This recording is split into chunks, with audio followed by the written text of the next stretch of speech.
of livestock and wildlife. It is one of the last remaining intact land cover areas in Samburu County and serves as a vital refuge for pastoralists during droughts. The recent wildfires have destroyed vast swaths of land, severely threatening livelihoods, biodiversity, and regional stability. Mr. Speaker, the multiple fire outbreaks have been recorded, beginning with a blaze on the 1st of February 2025 in Oibor, which spread rapidly to Derende, destroying over 1,000 acres. Subsequently, fires erupted in Tirim Lolderkesi on 7th February 2025, burning for 4 days, and again on 13th of February 2025, affecting Sikira Plain, Kangura Loregel, and Martia Plateau, with flames raging for 8 days consistently. In March, fires continued with an incident on the 4th of March 2025, burning for 5 days from Nagis to Lomirog Hill. Another fire broke out on the 7th of March 2025 in North Sudan and Iltepes. In total, more than 30,000 acres of crucial forage have been lost. Mr. Speaker, sir, despite prompt reporting to the County Disaster Department and information sharing with the local community, there was no effective response due to inadequate disaster preparedness in the region. Security agencies were notified and efforts were made by the Gravy Zebra Trust along with conservancy rangers to control the fires, but they were overwhelmed. In the statement, the committee should: 1. Investigate the causes of fires, including potential natural factors or human activities such as arson, land disputes, or illegal practices.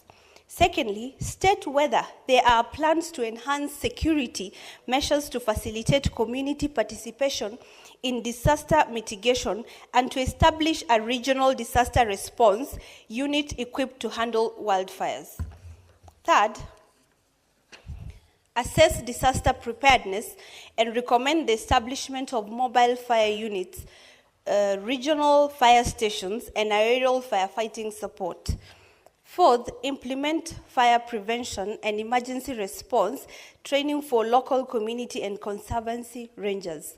And fifth, propose legislative measures to improve wildfire response and interagency coordination and disaster mitigation strategies. Thank you, Mr. Speaker. Senator Alexander Mundigi.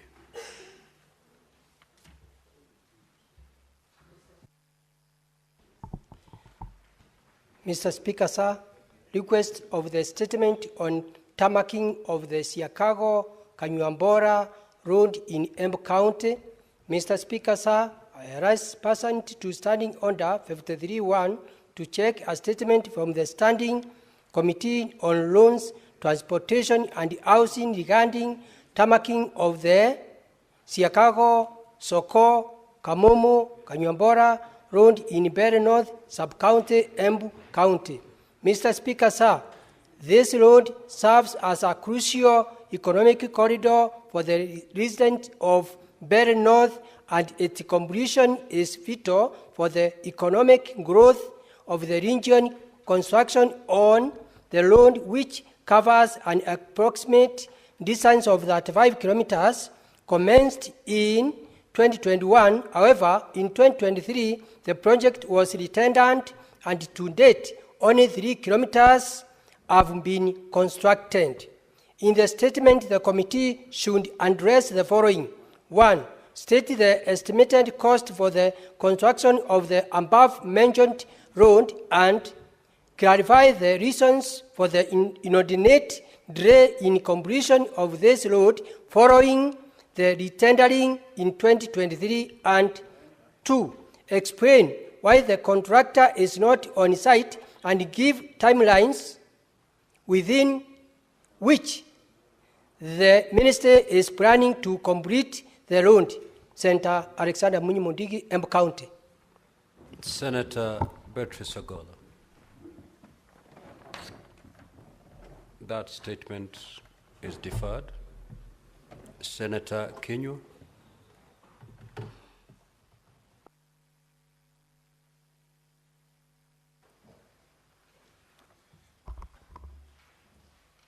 request for a statement on the shortage of certified seeds at the Kenya Seed Company Limited.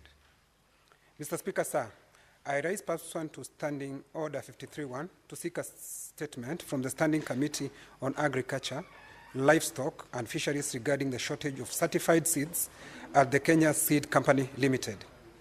In the statement, the committee should address the following. 1, the current shortage of certified maize seeds at the Kenya Seed Company Limited. 2, the measures in place to ensure the availability of seeds in the view of approaching planting season. And 3, the availability and quality of other certified seeds at the said company. I thank you, Mr. Speaker. Senator Githuku. Senator Githuku, you have 2 statements. May proceed to read both. Thank you. Thank you, Honorable Speaker. Honorable Speaker, I rise pursuant to Standing Order 53.1 to seek a statement from the Standing Committee on Lands, Environment and Natural Resources regarding the compensation status of the victim of human-wildlife conflicts in Lamu County. The Speaker, in the statement, the committee should provide a report of all human-wildlife conflict claims from 2022 to date, including details of the nature of claims, incident date, claims of submission date, amount claimed, and payments date. Number 2, present an update of all paid and pending claims, reasons for non-payment, and expected timeline for the settling standing claims. Number 3, specify the standard duration of claim settlement and outline measures to be taken against the Kenya Wildlife Service, KWS, if payments exceeding the stipulated period exceeds. Number 4, state any measures the government has put in place to curb the rising incidence of human-wildlife conflicts in Lamu County. The next statement, Mr. Speaker,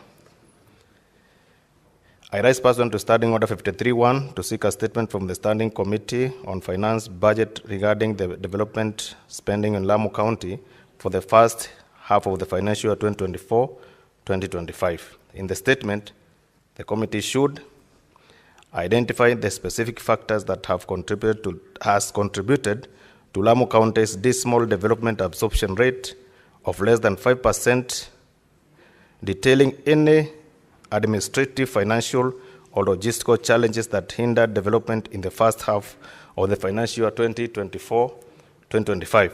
Number 2, provide a detailed breakdown of the development budget allocated for Lamu County in the first financial year of 2024-2025, specifying approval estimates, actual disbursement, and expenditure levels.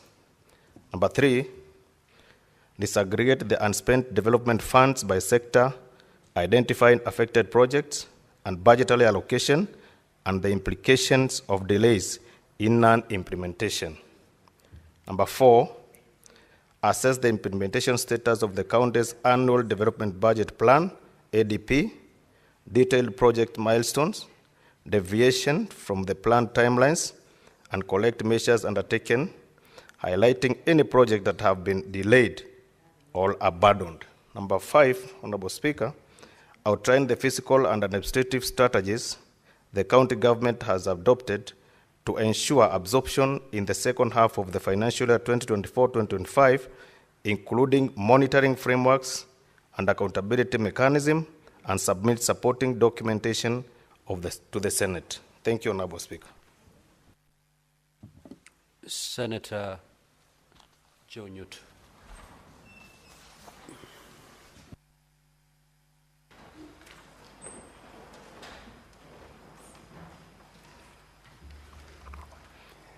Mr. Speaker, sir, I rise pursuant to Standing Order 53.1 to seek a statement from the Standing Committee on National Security, defense and foreign relations regarding the insecurity and misconduct of certain police officers in Murang'a County.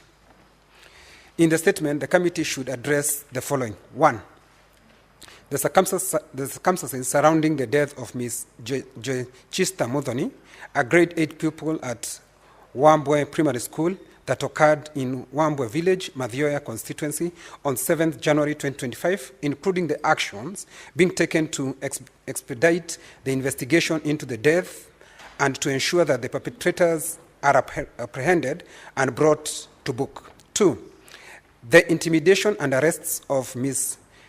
Egidia Wairimo, Ms. Lucy Murage, and Ms. Nancy Joki on 25th February 2025 following their comments in media regarding the death of Bibi Ezra Wamaitha from Maragua town and overall rise in insecurity in Murang'a County, explaining the measures put in place to safeguard the constitutionality guaranteed freedom of expression.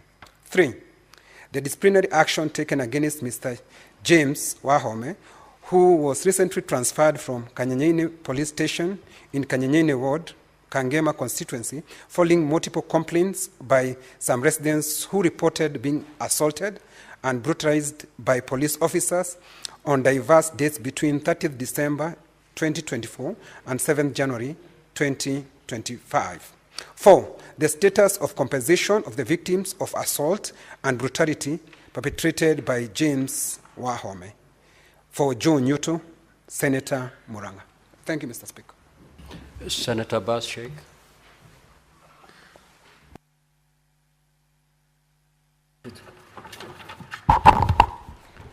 Honorable Speaker, I rise to pursuant to Standing Order 531 to seek a statement from the Standing Committee of Health regarding the outbreak of Kala-azar in Wajir County.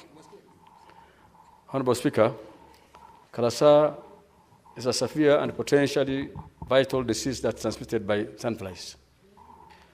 It thrives in conditions of poor housing, malnutrition, and weakened immune systems. Several cases have been reported in Wajir, including death, necessitating urgent medical, logistical, and financial interventions to prevent further fatalities and contain its spread. Honorable Speaker, the control of pandemics and disasters and emergencies is actually the responsibility and functions of the national government. The counties don't have testing kits. This thing, Kala-azar requires a special kit for identification, a special testing kits. However, on many times, you remember Honorable Speaker, 3 weeks ago, the same issue has been raised by my colleagues, Marsabit. And it has already spread to Turkana, Mandera, Wajir, and this might spread even to the rest of the country. Honorable Speaker, in the statement, the committee should identify the underlying factors contributing to the outbreaks and outline mitigation measures to prevent further spread, including the distributions of insect-treated bed nets, fumigations, and community sensitization on preventive measures. 2, provide details on whether the Ministry of Health has deployed a medical emergency response team to assess the situation, provide immediate treatment, and enhance surveillance. 3, clarify whether essential medical supplies, including antihistaminic drugs, rapid diagnostic kits, and IV fluids have been dispatched to the affected health facilities. 4, outline any initiative fostering collaborations between Wajir County government and the national government to strengthen referral systems, ensuring timely case management and reduce mortality rates, and instead the plans in place to prioritize funding for neglected tropical diseases such as Kala-azar to support long-term prevention and control efforts in the region. Thank you, Mr. Speaker. Senator Mohammed Chute.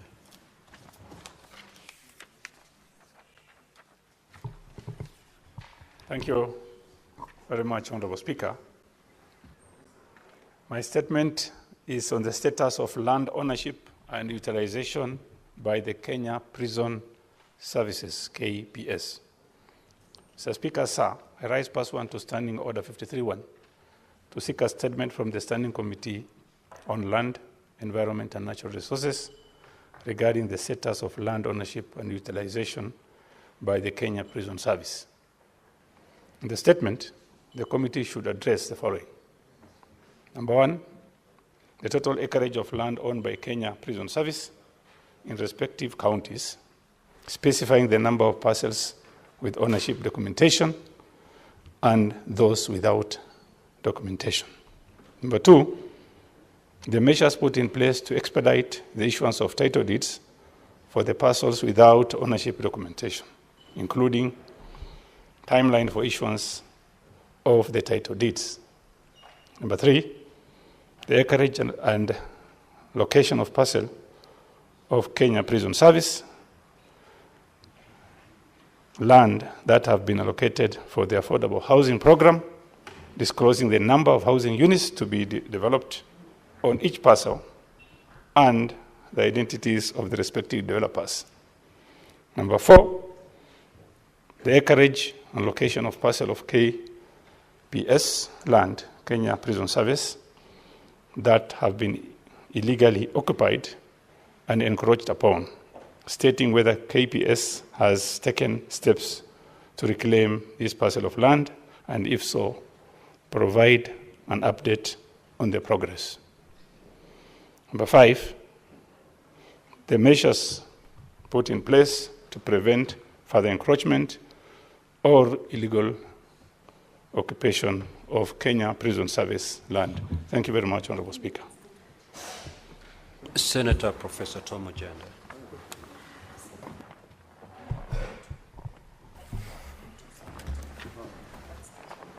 Thank you, Mr. Speaker. Thank you, Mr. Speaker. I have three statements. Mr. Speaker, the first statement is on the welfare of National Government Administration Officers in Kisumu County.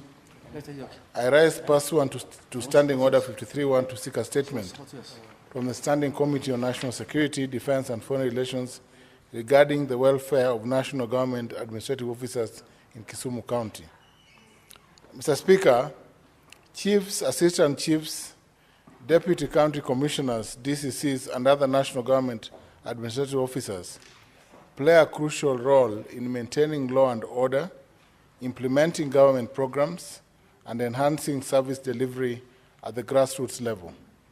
However, Mr. Speaker, concerns have been raised regarding their working conditions, remuneration, housing, medical cover, retirement benefits, and participation in cooperative savings schemes such as SACCOs. In the statement, the committee should, one, provide a report on the current terms of service for chiefs, assistant chiefs, DCCs, and other national government administrative officers in Kisumu County, including details on salary scales, allowances, and retirement benefits. Two, clarify on the access to affordable housing, particularly whether the government has any initiatives to provide decent accommodation for these officers within the county. Three, explain if enrollment to their respective SACCOs is mandatory, specifying the number of officers benefiting from the cooperative savings and loan schemes. Four, provide information on the medical insurance cover available to these officers and their dependents, and state measures in place to improve their working conditions, including transport facilitation, office infrastructure, and access to legal protection while performing their duties. And lastly, table a report on the specific challenges faced by the national government and administrative officers in Kisumu County in the execution of their mandate, along with the government's intervention in addressing these issues. Mr. Speaker, my second statement is on the viability, suitability, and safety of Ombeyi dump site in Muhoroni sub-county, Kisumu County. Mr. Speaker, I rise pursuant to Standing Order 53-1 to seek a statement from the Standing Committee on Land, Environment, and Natural Resources regarding the viability, suitability, and safety of Ombeyi dump site in Muhoroni sub-county, Kisumu County. Mr. Speaker, sir, the Ombeyi dump site has raised significant concerns among residents due to its impact on agricultural activities, air quality, and the environment. Section 3 of the Environment Management and Coordination Act, EMCA, guarantees the right to a clean and healthy environment, while Section 8 of the same Act prohibits hazardous waste handling and disposal. The law further mandates safe waste management practices to prevent pollution and environmental degradation. Mr. Speaker, the Ombeyi dump site has failed to comply with waste management regulations outlined in EMCA.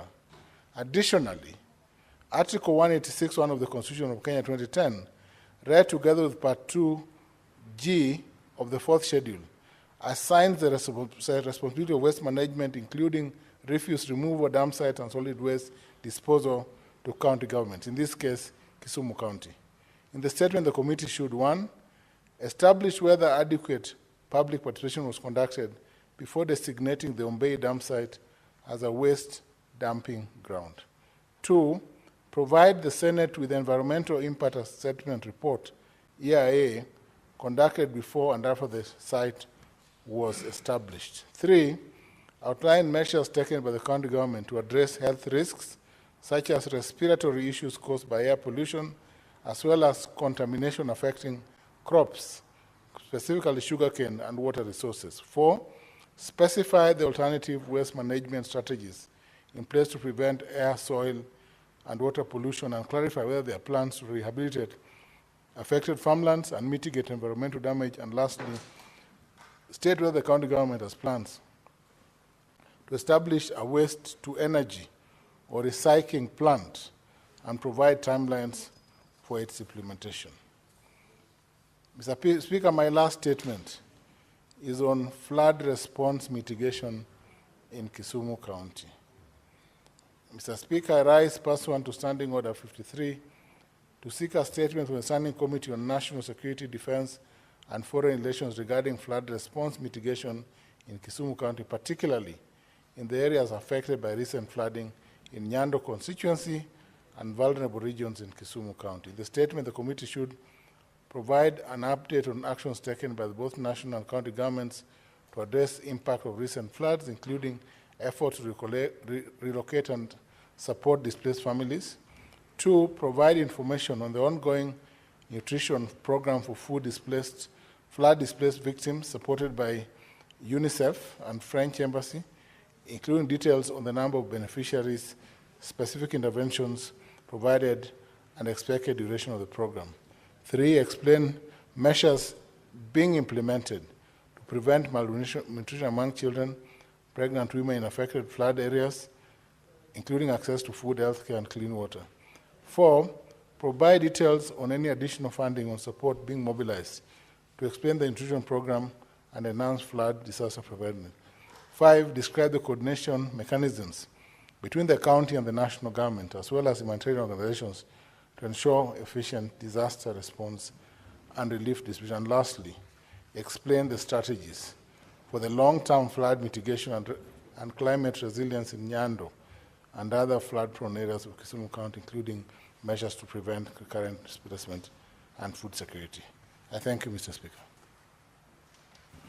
Now, I will allow comments on the statements for a period not exceeding 20 minutes. So, honorable senators, if you get an opportunity to speak, keep it under 3 minutes. The honorable senator for Vihiga County, Senator Osots.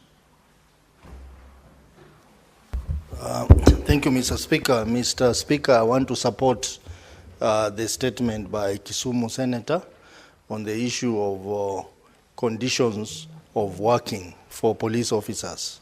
Mr. Speaker, this matter, I think we have talked about it for quite some time now in the public discourse and even in this House. And I think it is important that attention be given to this matter.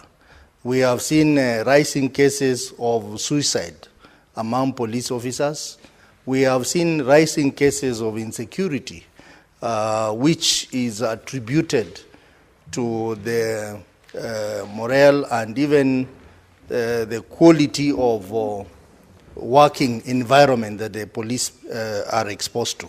So I hope that the relevant committee will look at this matter keenly and recommend measures so that we can have our officers living in the right environment, and that will help them provide the security that we need.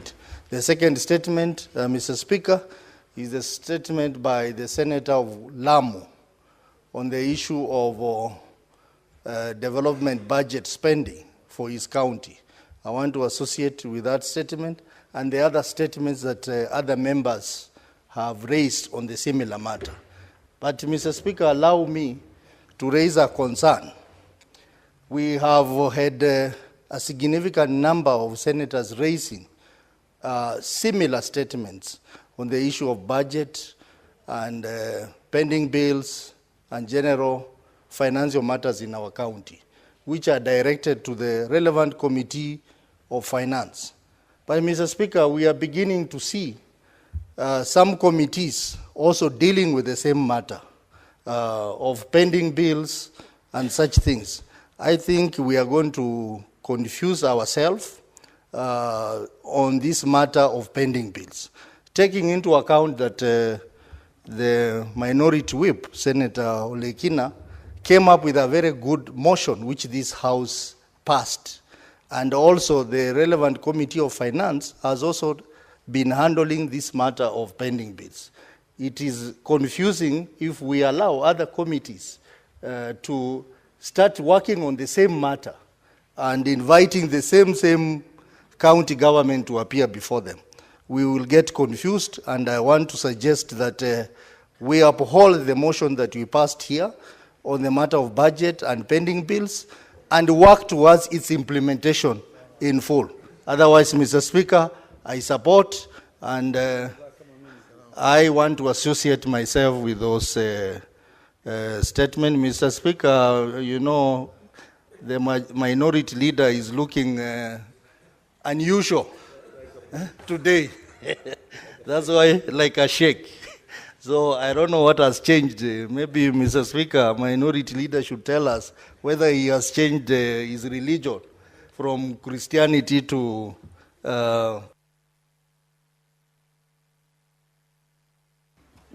Senator Veronica Ndwati.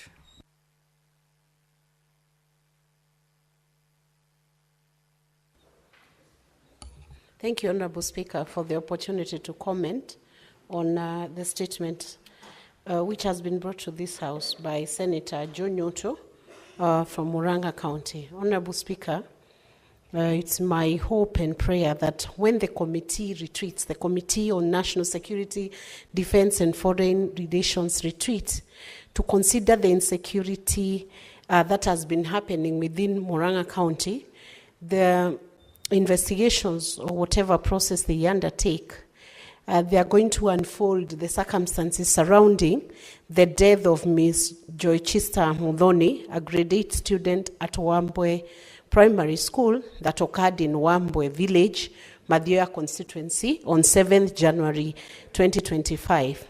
Honorable Speaker, I do hope and trust that the perpetrators are not walking free in Murang'a County and posing a risk to other students or other people within the county.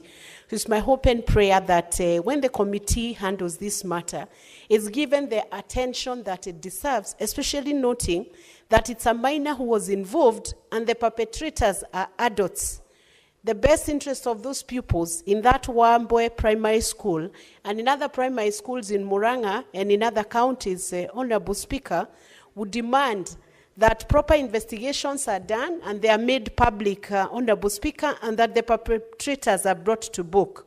Honorable Speaker, it is also pathetic to note that some bloggers or people who posted circumstances surrounding the death of Baby Wamaitha in Maragua town, including Miss Egidia Wairimo, Miss Lucy Murage, and Miss Nancy Joki, on 25th, just because of expressing their views, within the media, they were put under arrest, Honorable Speaker. I would say this is a shame, because if one person has lost a baby Wamaida, a whole child has died out of circumstances surrounding insecurity and violent action from perpetrators, Honorable Speaker. It is very shocking that the police officers dared to arrest Kenyans who had expressed their distaste and their disgust at the violence that was meted out on a very young baby who was not only killed on that day, Honorable Speaker, but was also defiled and put in a well. So I hope when the committee retreats, these issues are going to be treated with a lot of seriousness, the kind of seriousness that it deserves, and that answers will be given to the House. And finally, Honorable Speaker, it is unfortunate that one police officer, Mr. James Wahome, who was actually... Just give the Honorable Senator 1 minute to conclude her remarks. Thank you very much, Honorable Speaker, because this police officer was actually working in a police station, which is next to my mother's house, Kanyanyaine Police Station. And I watched some of the videos where this police officer walked to a bus stage and literally beat people up with a very huge cane, Honorable Speaker. And he clobbered anybody who did not give him the money he was demanding. I watched those videos. So when the committee retreats, we want to know whether the police service has a psychosocial support unit, because he did not even look like he was on his normal day, a sane moment. He seemed to be going through another set of, I don't know what the doctors would call it, but we want to know whether the police service actually has a psychosocial support, because transferring such an officer does not give answer to Kenyans. You cannot transfer trouble from one police station to another police station. That must be handled, and the help that is needed for such an officer must be given. And we want to hear what kind of a structure the police have put in place, because the welfare of our police officers, Honorable Speaker, has been demanding attention from their housing, their welfare. We have had very many police officers shooting one another in police stations. I don't know what kind of frustration they are going through. But if it's about salaries, their housing, their welfare, how they are being treated by the public, Honorable Speaker, it is high time that the report that was given by former CJ Justice Maraga is made public, and the implementation of all the resolutions that are put within that report, Honorable Speaker, are also looked into, so that we do not just have reports without implementation of the action that is laid down in that report. So we want to hear. Senator Olekina.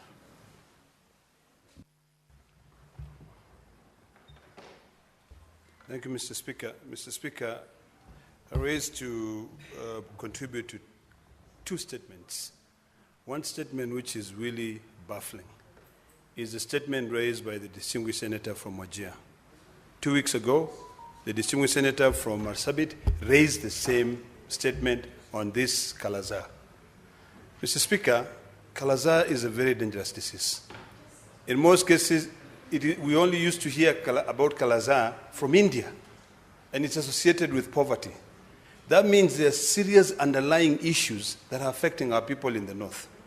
The issue of poverty, and if this issue, the Ministry of Health does not take serious concern, it will now spread rapidly, even in those other areas of Kisumu, where the distinguished senator from Kisumu was raising a statement about the dangers of flood. Kala-azar will end up there. We need to be serious on this matter. It would be sad for us to hear that statement again be raised. So I really would like to request the Ministry of Health to really move expeditiously, and the two county governments to work together to deal with this issue of this disease. Secondly, it is the issue of insecurity in Samburu. The distinguished senator from Samburu, the deputy minority whip, raised that issue last week. Today, the nominated senator from Samburu, Hezena, has raised the issue of serious insecurity in Samburu County. If we keep on talking about these things and we don't take action, people are going to suffer. So it is about time that the Ministry of Interior takes serious action. And I would like to request the committee chairs, the two committee chairs, the one for health and the one for security, to be able to now move to the departments, go to the ministry. Let's not even wait for us to go through the secretariat and send these statements or transmit the statement. Let us take action. I was so impressed yesterday with the speaker when he saw people protesting and he directed 2 of our colleagues to be able to go and receive that statement and deal with it. This is the only way. When we become proactive as leaders, is the only way that we can be able to resolve these problems. So, Mr. Speaker, the issue of Kala-azar, it is a timing bomb. The issue of insecurity in Samburu, it is another one. We don't deal with it, we will be counting casualties. Thank you, Mr. Speaker. Senator Mungatana. I want to thank you, Mr. Speaker, for giving me the opportunity to comment on the statement by the Honorable Senator for Kisumu on the question of floods. Mr. Speaker, many times when we talk about floods, we talk about flood mitigation, and then we go up to that point where people are requesting for support, and then we go and end the story at that point where people are saying thank you for the support. But Mr. Speaker, the monies that are utilized to fund these activities are never investigated or reported. Mr. Speaker, the committee that was formed in Tana River County, for example, that was to spearhead fundraising, has never reported how much money they raised, how much money was disbursed, who was involved in those contracts. Mr. Speaker, the national government also was involved in massive distribution of relief food and non-food items. Again, Mr. Speaker, these were never disclosed. The funds that were utilized were never disclosed. Other international bodies like Red Cross and World Food Program and all these, they came in to support us and we are grateful. But again, the finances and the monies that were put towards flood mitigation measures and flood mitigation support, again, they were never disclosed. Mr. Speaker, I think that the committee should also investigate, call the relevant people involved and the organizations to find out what monies were utilized. Because if this doesn't become the way to operate, then, Mr. Speaker, every time we have disasters like floods, we are also going to have people who will take advantage, and then floods become a way to earn money and to make people rich instead of actually dealing with the problems that are there. I thank you, Mr. Speaker. Senator Sifuna.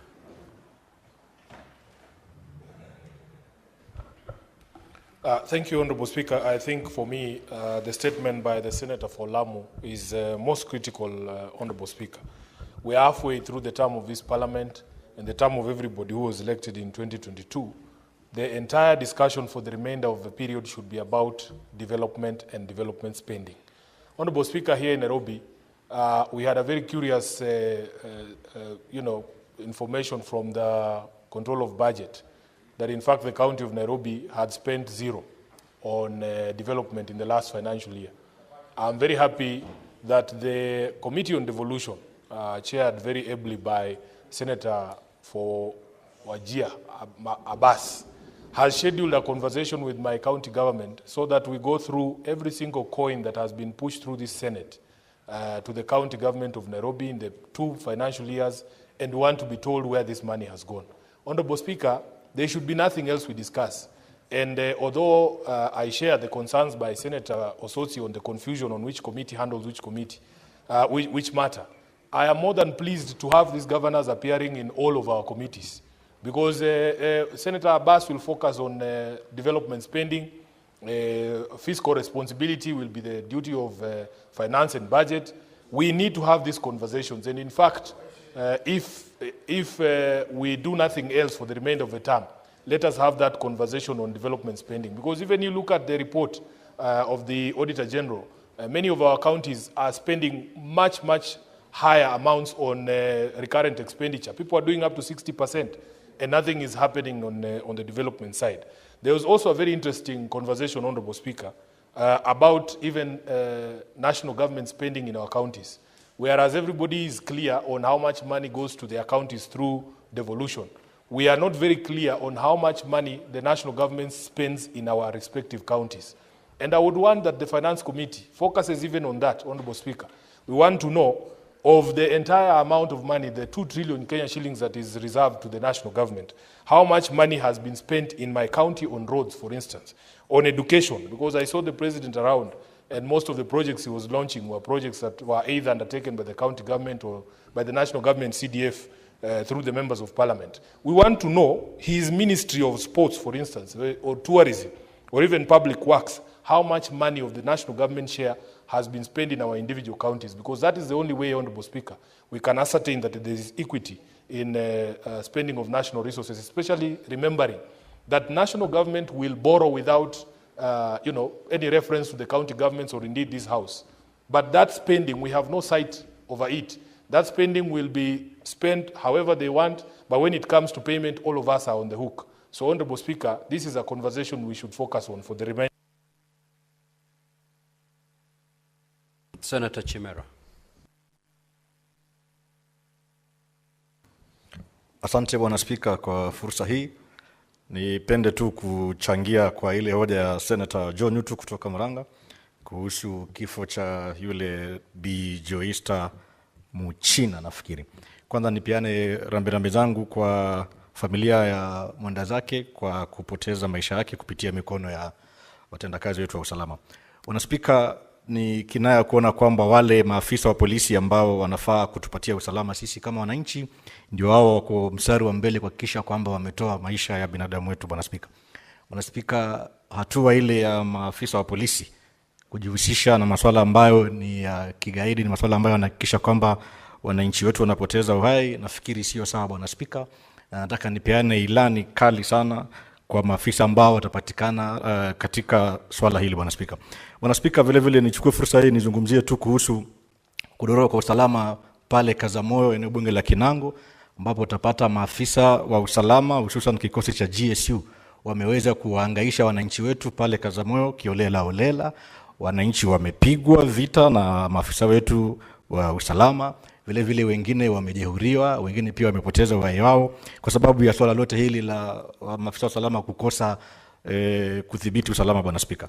Bwana Spika, nafikiri nitake tu kuiomba kamati hii ya usalama ifanye kazi yao kwa undani sana. Afisa atakayepatikana na hatua yoyote Bwana Spika, kamati hii ichukulie hatua kali, waweze kushikana na ile kamati ya IPOA na maafisa hawa wa usalama wapelekwe kotini, waachishwe kazi ili iwe funzo kwa maafisa wa usalama wengine kwamba sio vyema mwananchi wa Kenya leo hii anaweza kupoteza uhai yake kupitia kwa mikono ya maafisa hawa. Nimpongeze sana Senator John Nyutu kwa kuleta hoja hii hapa bungeni, na nina imani kwamba kamati hii itaweza kufanya kazi ambayo itaweza kudhihirisha Wakenya wote na kuhakikisha kwamba hatua kali zimechukuliwa dhidi ya maafisa hawa ambao wanakosa nidhamu na wanahakikisha kwamba wananchi wetu wanaweza kupoteza maisha yao kupitia mikononi mwao. Asante sana Bwana Spika. Senator Faki.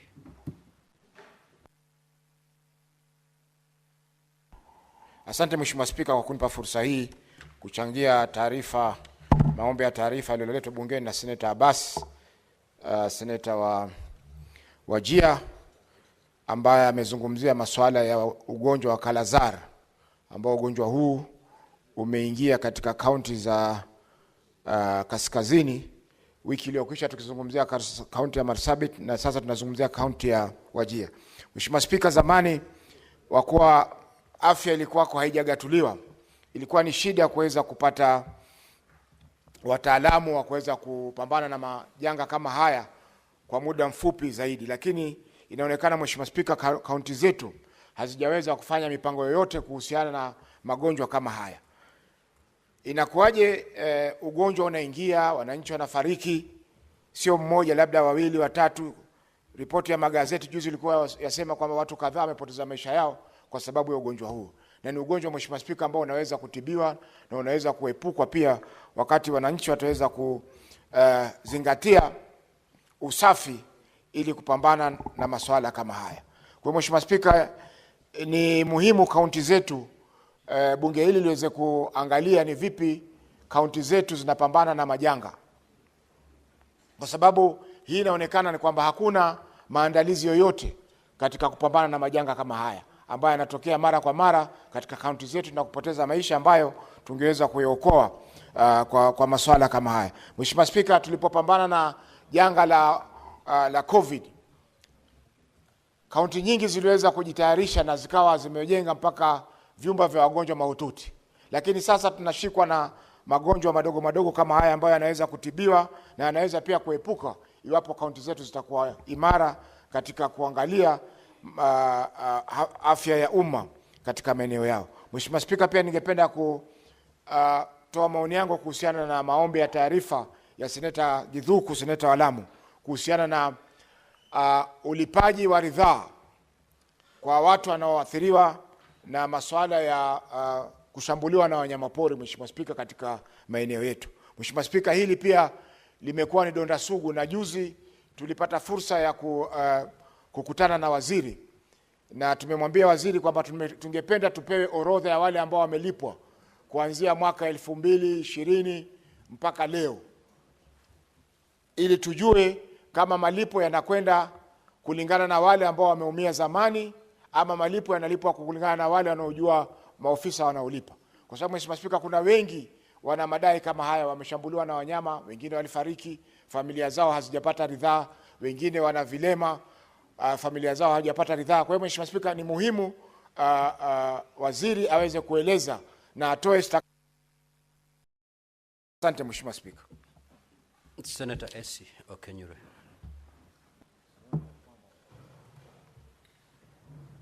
Thank you, Mr. Speaker. I wish to support the statement by Senator Professor Tom Ojienda on the general welfare of national government administrative officers. Mr. Speaker, these are our eyes, the eyes of the government on the ground at the grassroots, and they encounter challenges day in, out. Take, for instance, the case of local assistant chiefs and chiefs. Initially, there would even be security in their areas of operation. Right now, Mr. Speaker, the chiefs and assistant chiefs are just left with a swagger cane which they carry around all the meetings we engage in.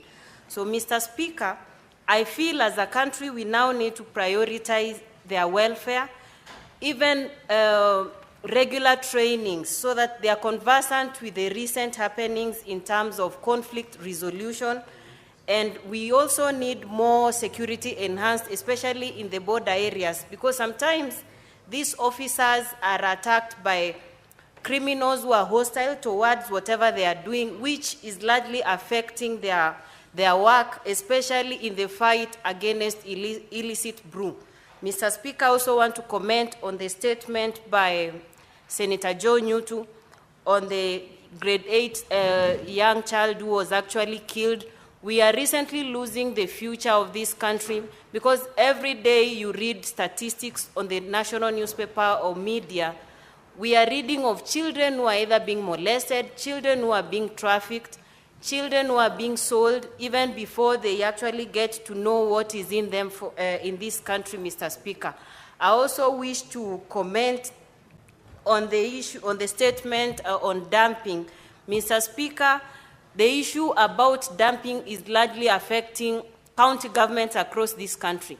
And such issues of low sanitation is what is actually even bringing the outbreaks of diseases which would otherwise have been prevented if we avoided disposing waste product anyhow, Mr. Speaker, so that we have a population which is actually responsible enough to avoid dumping, or systems of government which are able to ensure that we are providing, even in marketplaces or places where we are likely to encounter dumping, so that people have places to dispose waste product, Mr. Speaker.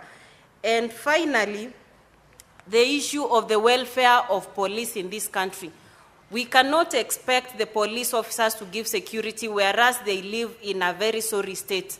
We need to also treat them as other officers who are serving in public service in this country, so that they are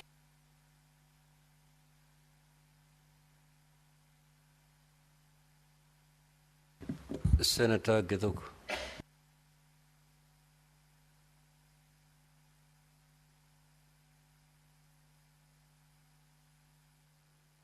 Thank you. Thank you very much, Honorable Speaker. Honorable Speaker, I wish to associate myself with the statement sought by Senator Professor Tom Ojenda of Kisumu County regarding the floodings in Kisumu County. Honorable Speaker, as we draw near to the rainy season, Honorable Speaker, it is imperative that the government put in place some measures that can be able to support and help the people of this country.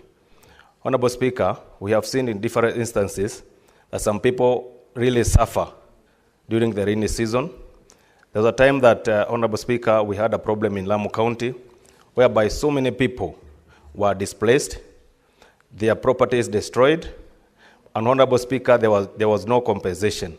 Honorable Speaker, these are members of the Republic of this, actually, and they're supposed to be taken care by the government because, Honorable Speaker, they are taxpayers.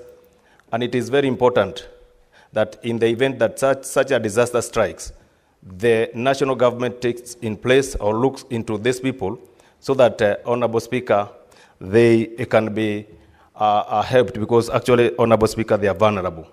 Honorable Speaker, I also wish to urge the county governments, especially or particularly the governors of the 47 counties.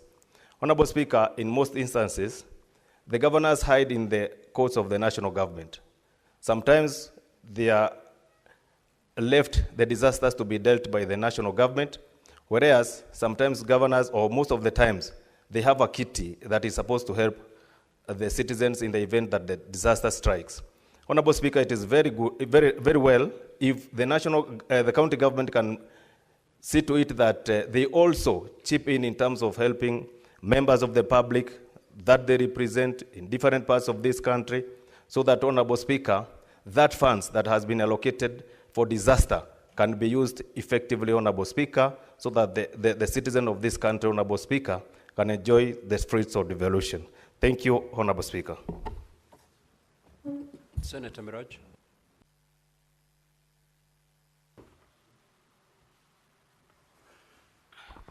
Asante Mheshimiwa Spika kwa fursa hii, na mimi niweze kutilia pondo statement iliyoletwa na seneta wa Murang'a Bwana Nyutu kuhusiana na maafisa wa polisi ambao wameendelea kutumia mamlaka yao vibaya. Pale kwetu kwenye gatuzi ya Mombasa, yuko mwanamke mmoja katika eneo la Likoni, aliweza kupigwa risasi akiwa ndani ya nyumba yake, na tunaweza kutoa idhibati ya kisanga hicho, Bwana Spika.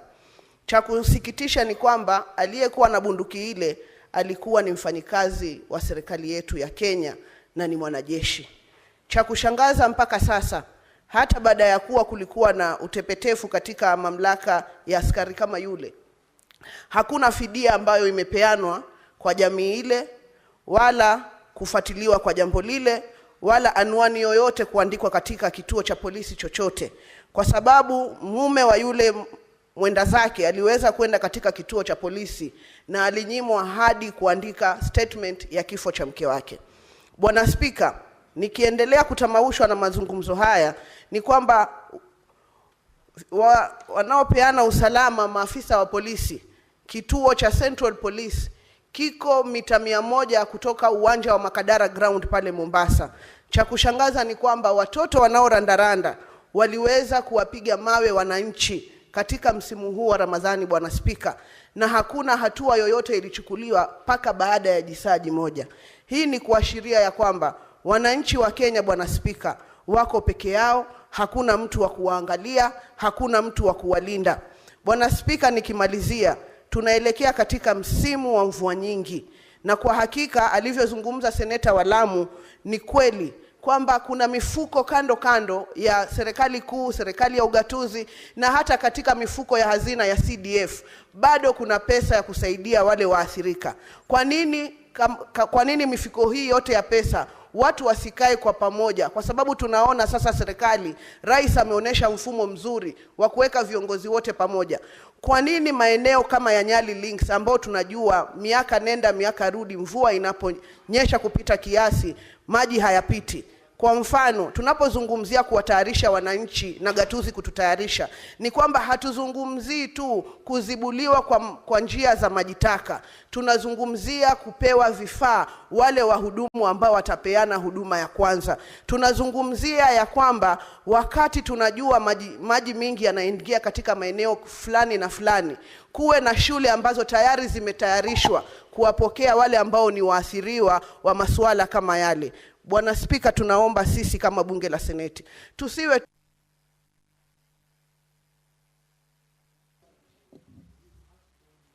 Senator Hazana.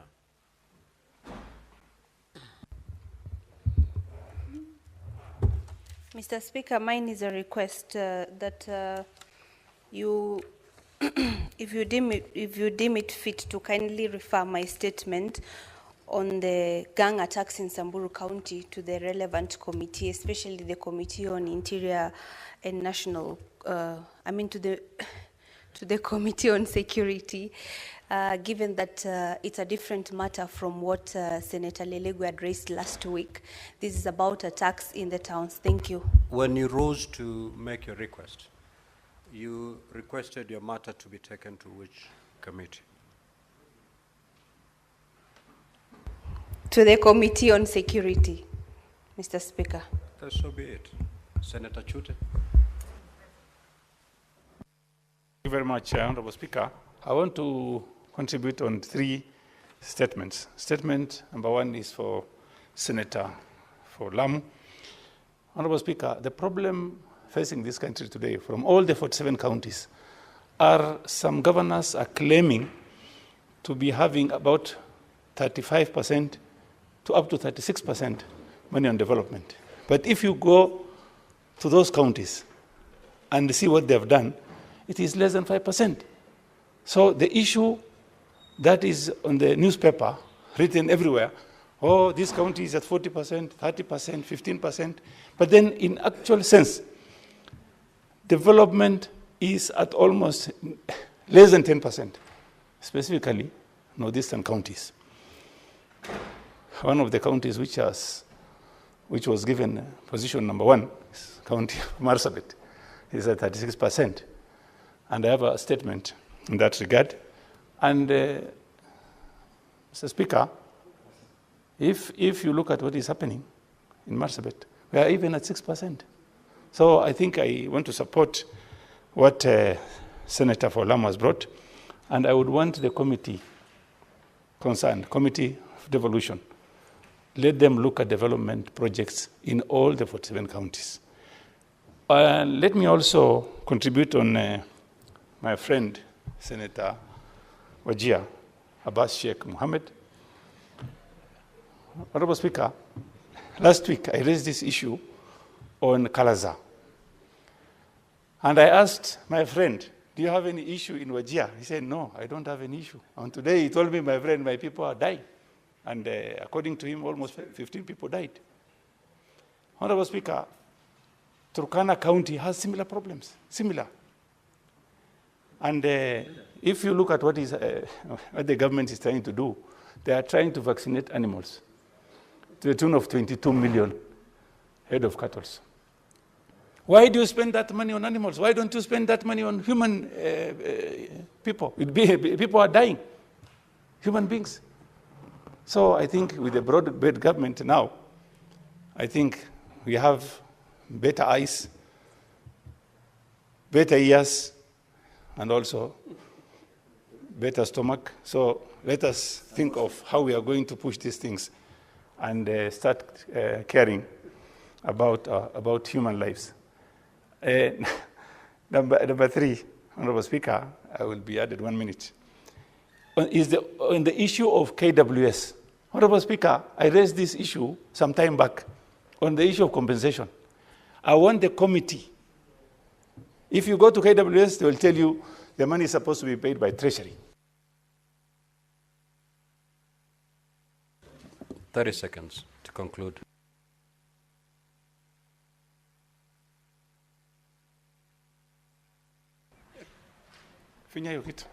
If you go to Treasury, they will tell you no documents are with KWS. So my request to the committee, please invite KWS, Treasury, even the leaders from the 47 counties. Let them come and say what has been paid, what has not been paid, what has been also diverted to other uses, so that we can easily know these families are suffering. Some lost their fathers, their uncles, their sisters, their mothers. So let us take this matter very seriously and once and for all solve this problem. Thank you very much, Honorable Speaker. Senator Eddy.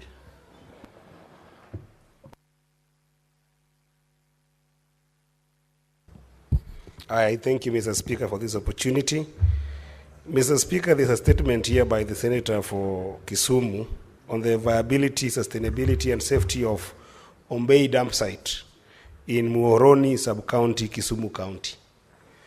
Mr. Speaker, this is one of the statements, and I know that sometimes, or rather many times, Mr. Speaker, you're very lenient and you allow us to discuss issues as a House and in the committees without your hands in it. But, Mr. Speaker, I also know your leadership capability in terms of sometimes convening us in meetings that we call Kamukunji in this House to discuss matters of national importance as well as matters that affect the House. Mr. Speaker, this is a crisis statement. Have you imagined, Mr. Speaker, how we are dealing with waste management in our counties? Mr. Speaker, Migori County, where I come from, there is no any dump site. There is no any strategy of managing waste. There is no any instrument, infrastructure of managing waste where 1.2 million people are living, Mr. Speaker. And Mr. Speaker, the kind of diseases that we are seeing emerging in our counties today, among them, Mr. Speaker, respiratory issues. If you think about air pollution that is coming in our counties, if you think at issues of eating crops that sewerages and open defecation, Mr. Speaker, are going into, the kind of lifestyle disease that our people are facing today, Mr. Speaker, is just because of that lack of waste management, Mr. Speaker. I want you to imagine, Mr. Speaker, even in our hospitals today and all our health facilities, think about it, Mr. Speaker, the amount of clinical wastes that are coming from these health facilities. Have we ever stopped to think about where are these clinical wastes going to? If today there's a clinical waste from any hospital in our counties, Mr. Speaker, where do they go to? Mr. Speaker, I think that even as you commit this particular statement to the relevant Committee of Health, Mr. Speaker, I wanted to invite your conscience. I want to prick your conscience, Mr. Speaker, that you can convene this House in a Kamukunji, Mr. Speaker, that it is high time as a House we discuss the issue of waste management in our counties and devise a way that can be able to deal with a strategy that can call upon our governors to invest on health matters the same way we have dealt with the issue of pending bills in the counties, Mr. Speaker, so that even as we send money to counties, Mr. Speaker, health management and in terms of waste management, Mr. Speaker, can become a priority in our counties. I support this statement, but I call your attention to it, Mr. Speaker, more than just a commitment to the committees. I thank you, Mr. Speaker. Very well, Senator Mutinda.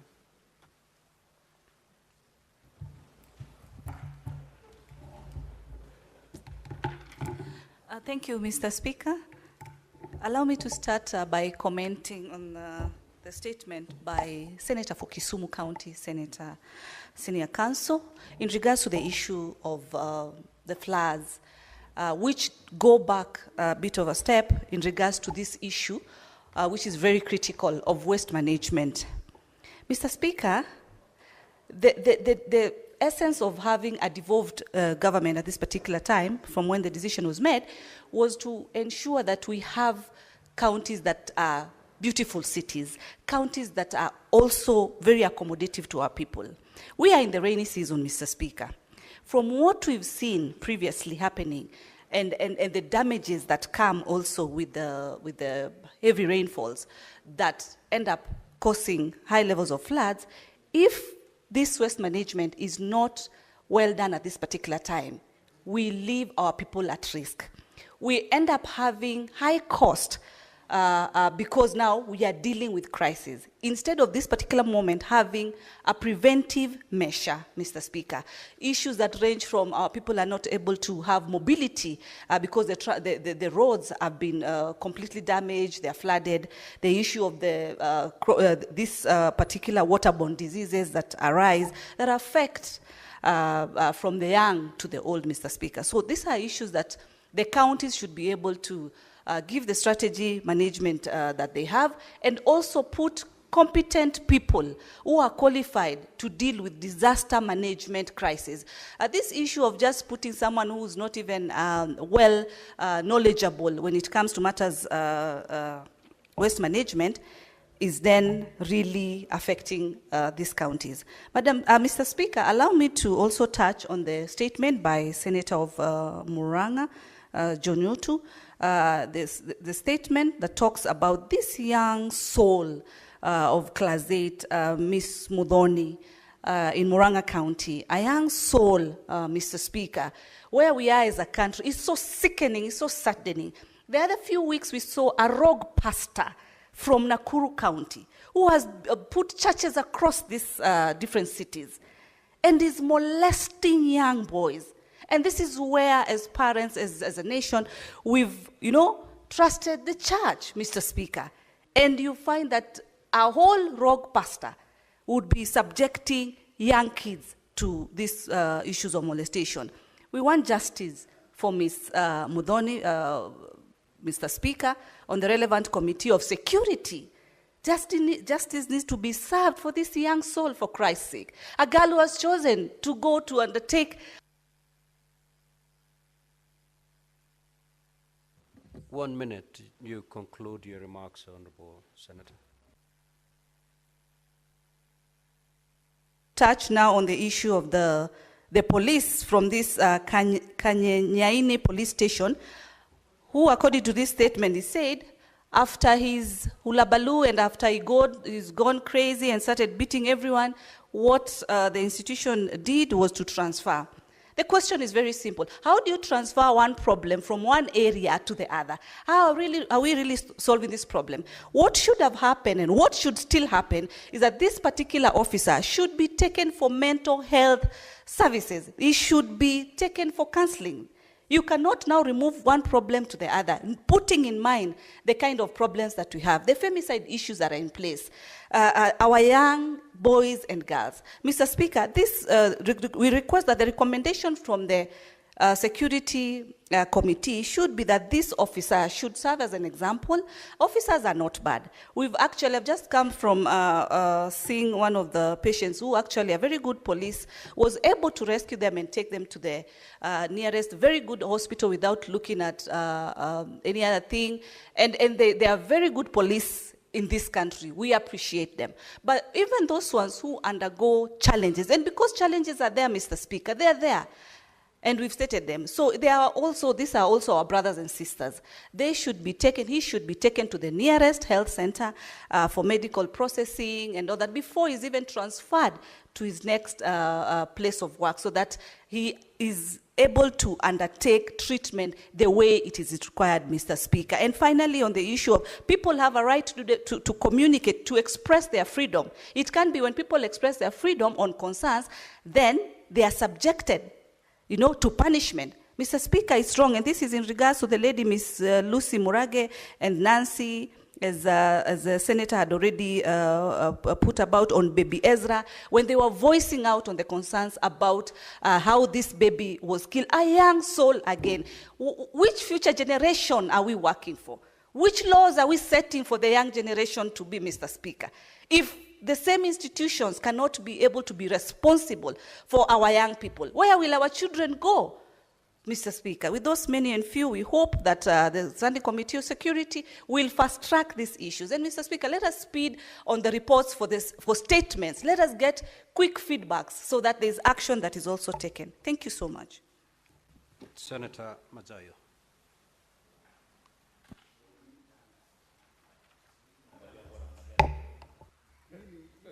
Asante Bwana Spika. Bwana Spika, nafikiri ungeweza kunitetea kutoka kwa watu ambao wanaingilia wakati kama mimi nimesimama. Bwana Spika, mstahiki Spika, kwanza nataka Senator Wambua, what is your point of order? Take a seat, Senator Fakile.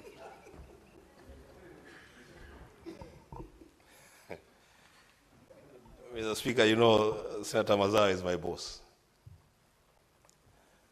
When I walked in, Mr. Speaker, I was hardly unable to recognize him, Mr. Speaker. Mr. Speaker, I'm just rising on a point of order, clarify from you whether Senator Mazayo is properly dressed for the mission that he wants to undertake in this House. I thank the Speaker. Honorable Wambua, religious attire is one of the dress code that is allowable under the Speaker's rules. Senator Mazayo, proceed.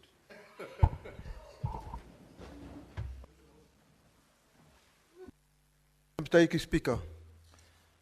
Mstahiki Spika, nataka kujiunga na taarifa iliyotolewa hapa na ndugu yetu Profesa Ojenda wa Kisumu. Na ni kweli naunga mkono taarifa hii ya kwamba mambo ya mafuriko katika Kenya, hususan pande za Kisumu, pande za Nyando, maeneo ya Nyando, huwa yanachangamkiwa sana na mafuriko. Na zaidi sana huwa tunaona kwamba wananchi wanaweza kupoteza maisha yao. Bwana Spika, tukizingatia vile vile hali ya mafuriko, ni wakati wa mvua ukifika, hakuna hata siku moja tumeweza kuona serikali yetu hii ya KK ikiweka kipaumbele mambo ya mafuriko.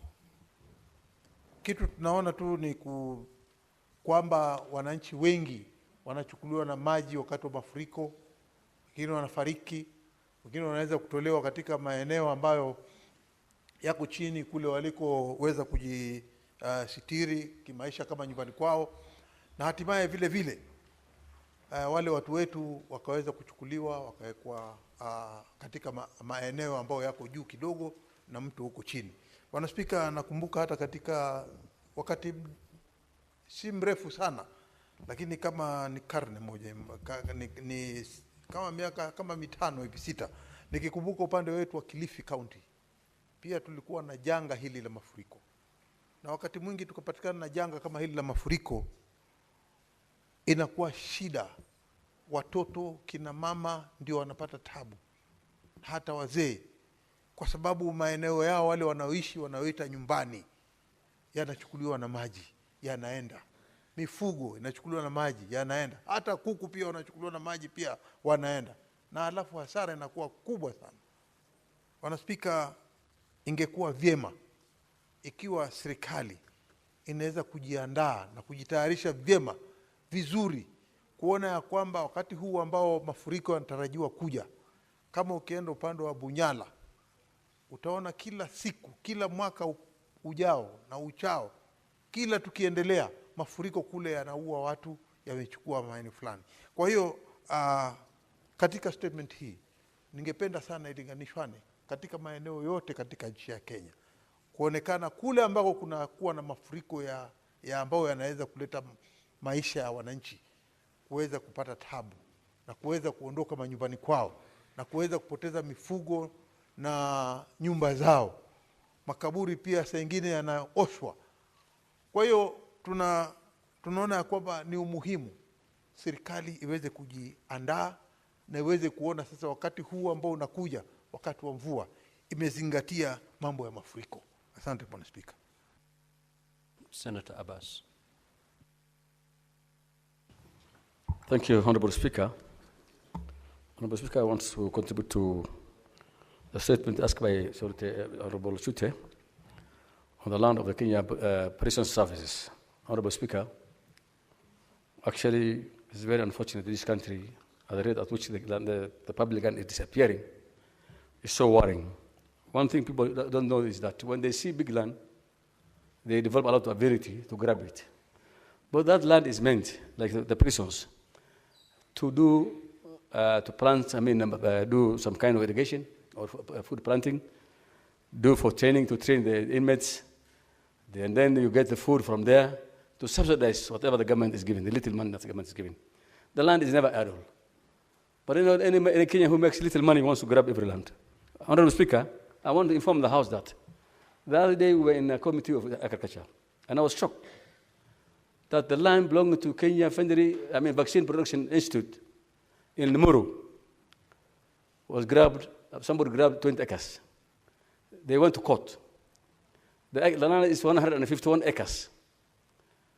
And instead of getting back the 20, the court ruled that they forfeit the entire land of 150 acres. Where are we going in this country? The judiciary is just there. People are grabbing land. The courts are not protecting the land for the public. So, this business of grabbing land, and public land, I think that needs to be, the anti-corruption must come out and reclaim back the public land. With those few remarks. Also, I want to add that the issue of the police officer, Honorable Speaker, this country is actually having a problem. The police officers are supposed to be the discipline forces. They should need to give the best example. But of course, what's happening today, have hostile shootings, people being killed, people being kidnapped, children being, mishandled, women mishandled in the prisons, in the police custody. It's a very unfortunate situation. I think there is need to take action. It's not, what happens is actually, most of these police officers who misbehave are transferred to maybe either to Wajir or Mandera or Turkana or Samburu. And that is why you're seeing there's no law and order in those places. They are taken as the law of jungles, and they can do anything they want. I think they should not be transferred. The police officers who are indisciplined should not be transferred. They should be disciplined or sacked or taken back for trainings. Thank you, Mr. Speaker. Senator Onyonka.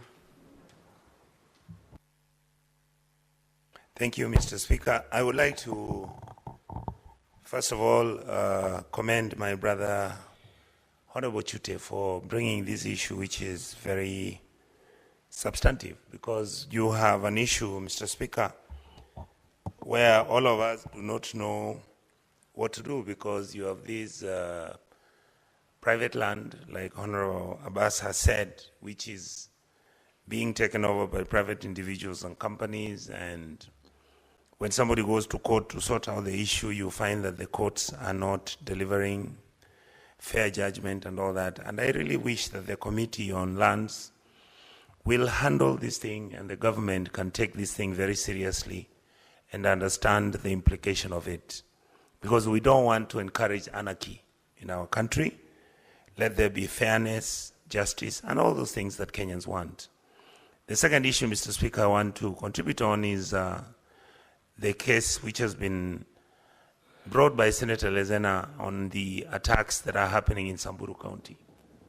Mr. Speaker, when you look at her statement, these are 3 incidents which have happened. One was in December 2024 at the local Lake Oil petrol station at a place called Kisima Marala Road.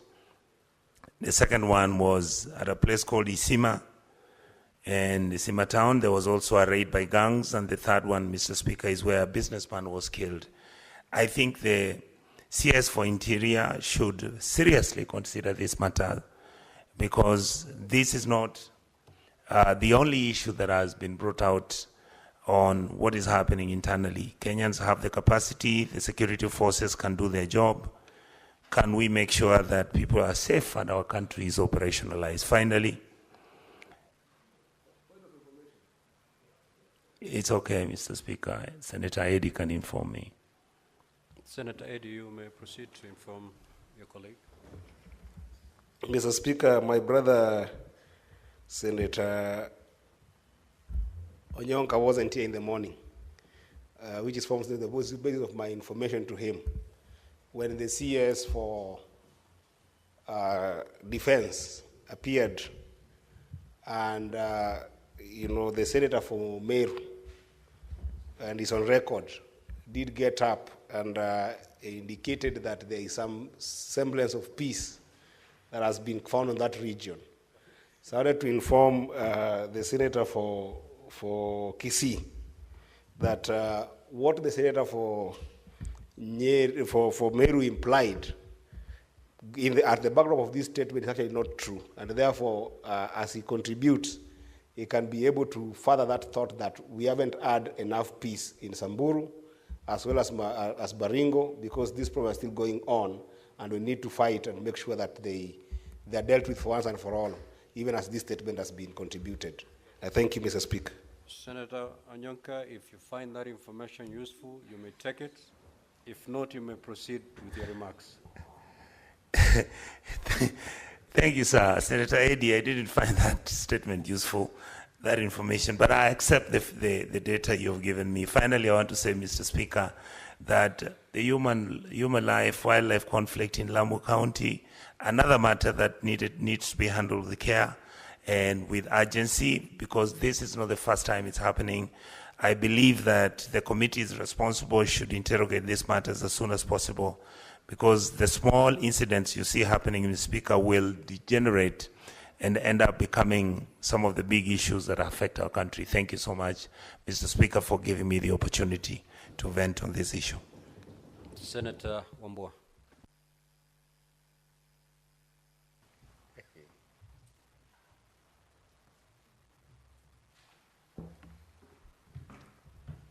Thank you, Mr. Speaker.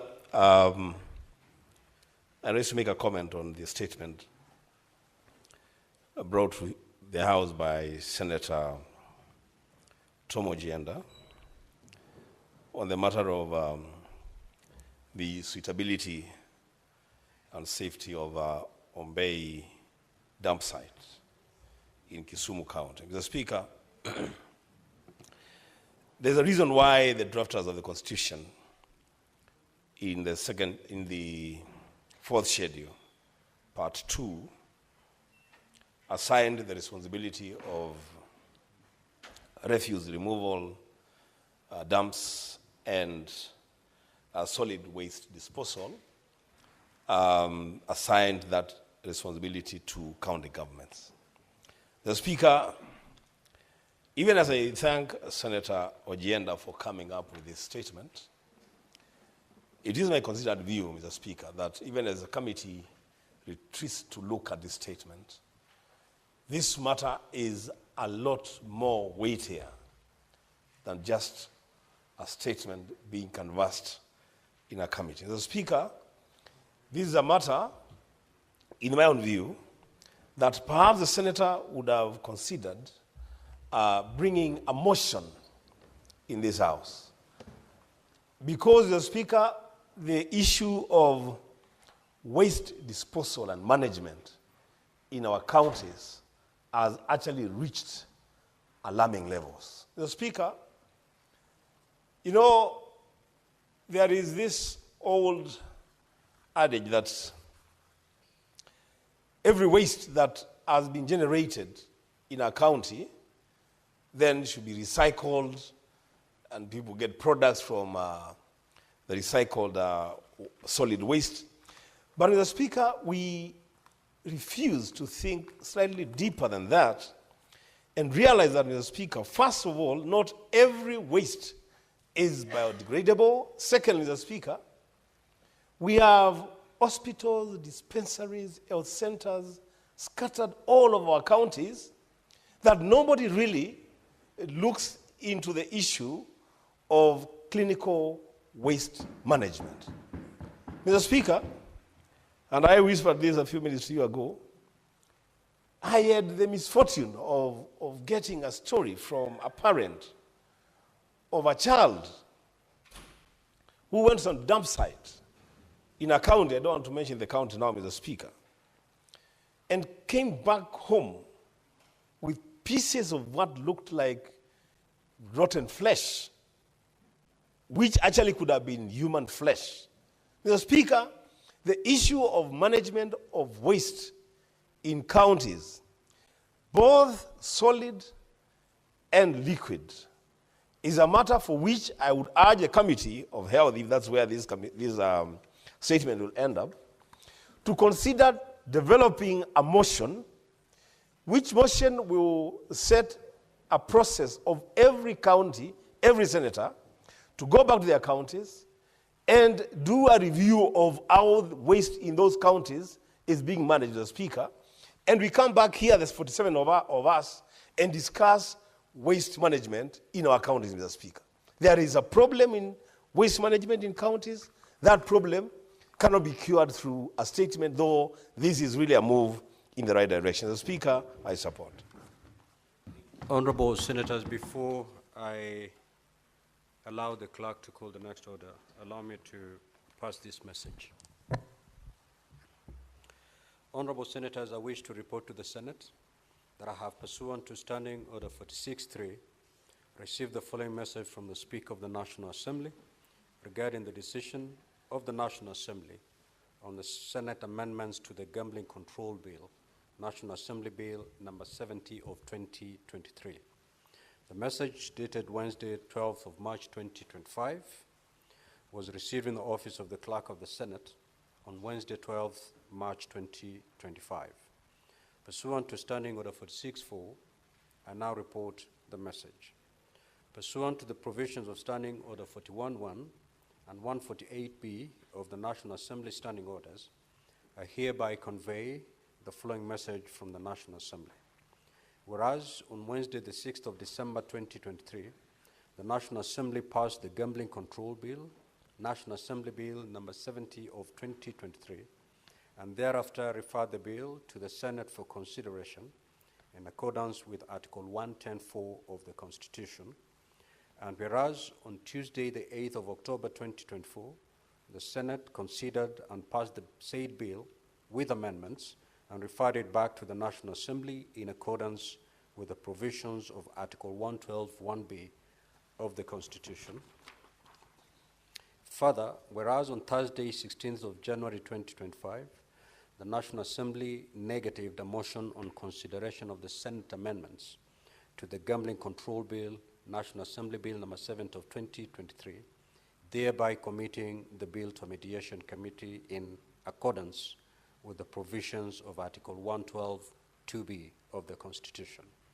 Now, therefore, in accordance with the provisions of Article 112 of the Constitution and Standing Orders 41.1 and 148B of the National Assembly Standing Orders, I hereby convey the said decision of the National Assembly to the Senate and seek the appointment of 9 senators to a mediation committee to consider the bill in accordance with Article 113 of the Constitution.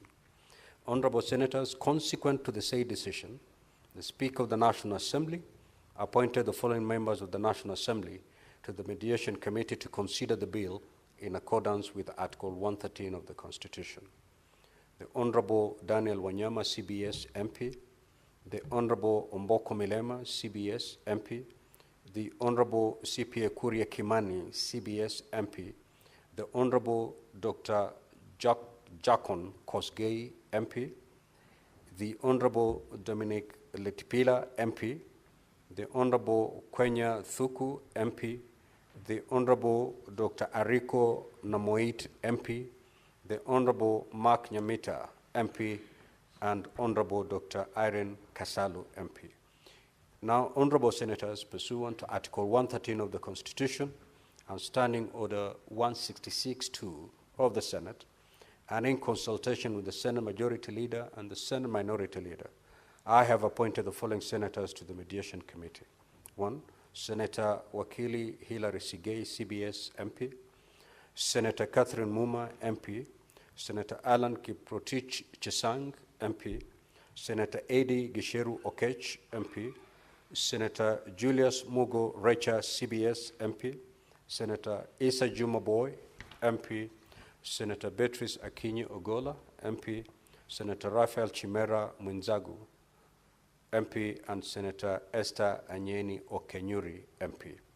The Mediation Committee will attempt to develop a version of the bill that both houses will pass and table its report in both houses of Parliament. The House is so guided. Next order, Clerk.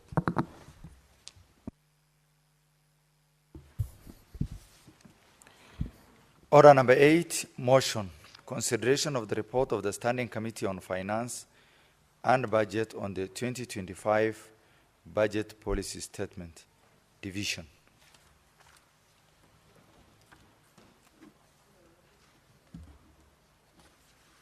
Clerk, do we have the requisite number? So that order is deferred. Next order.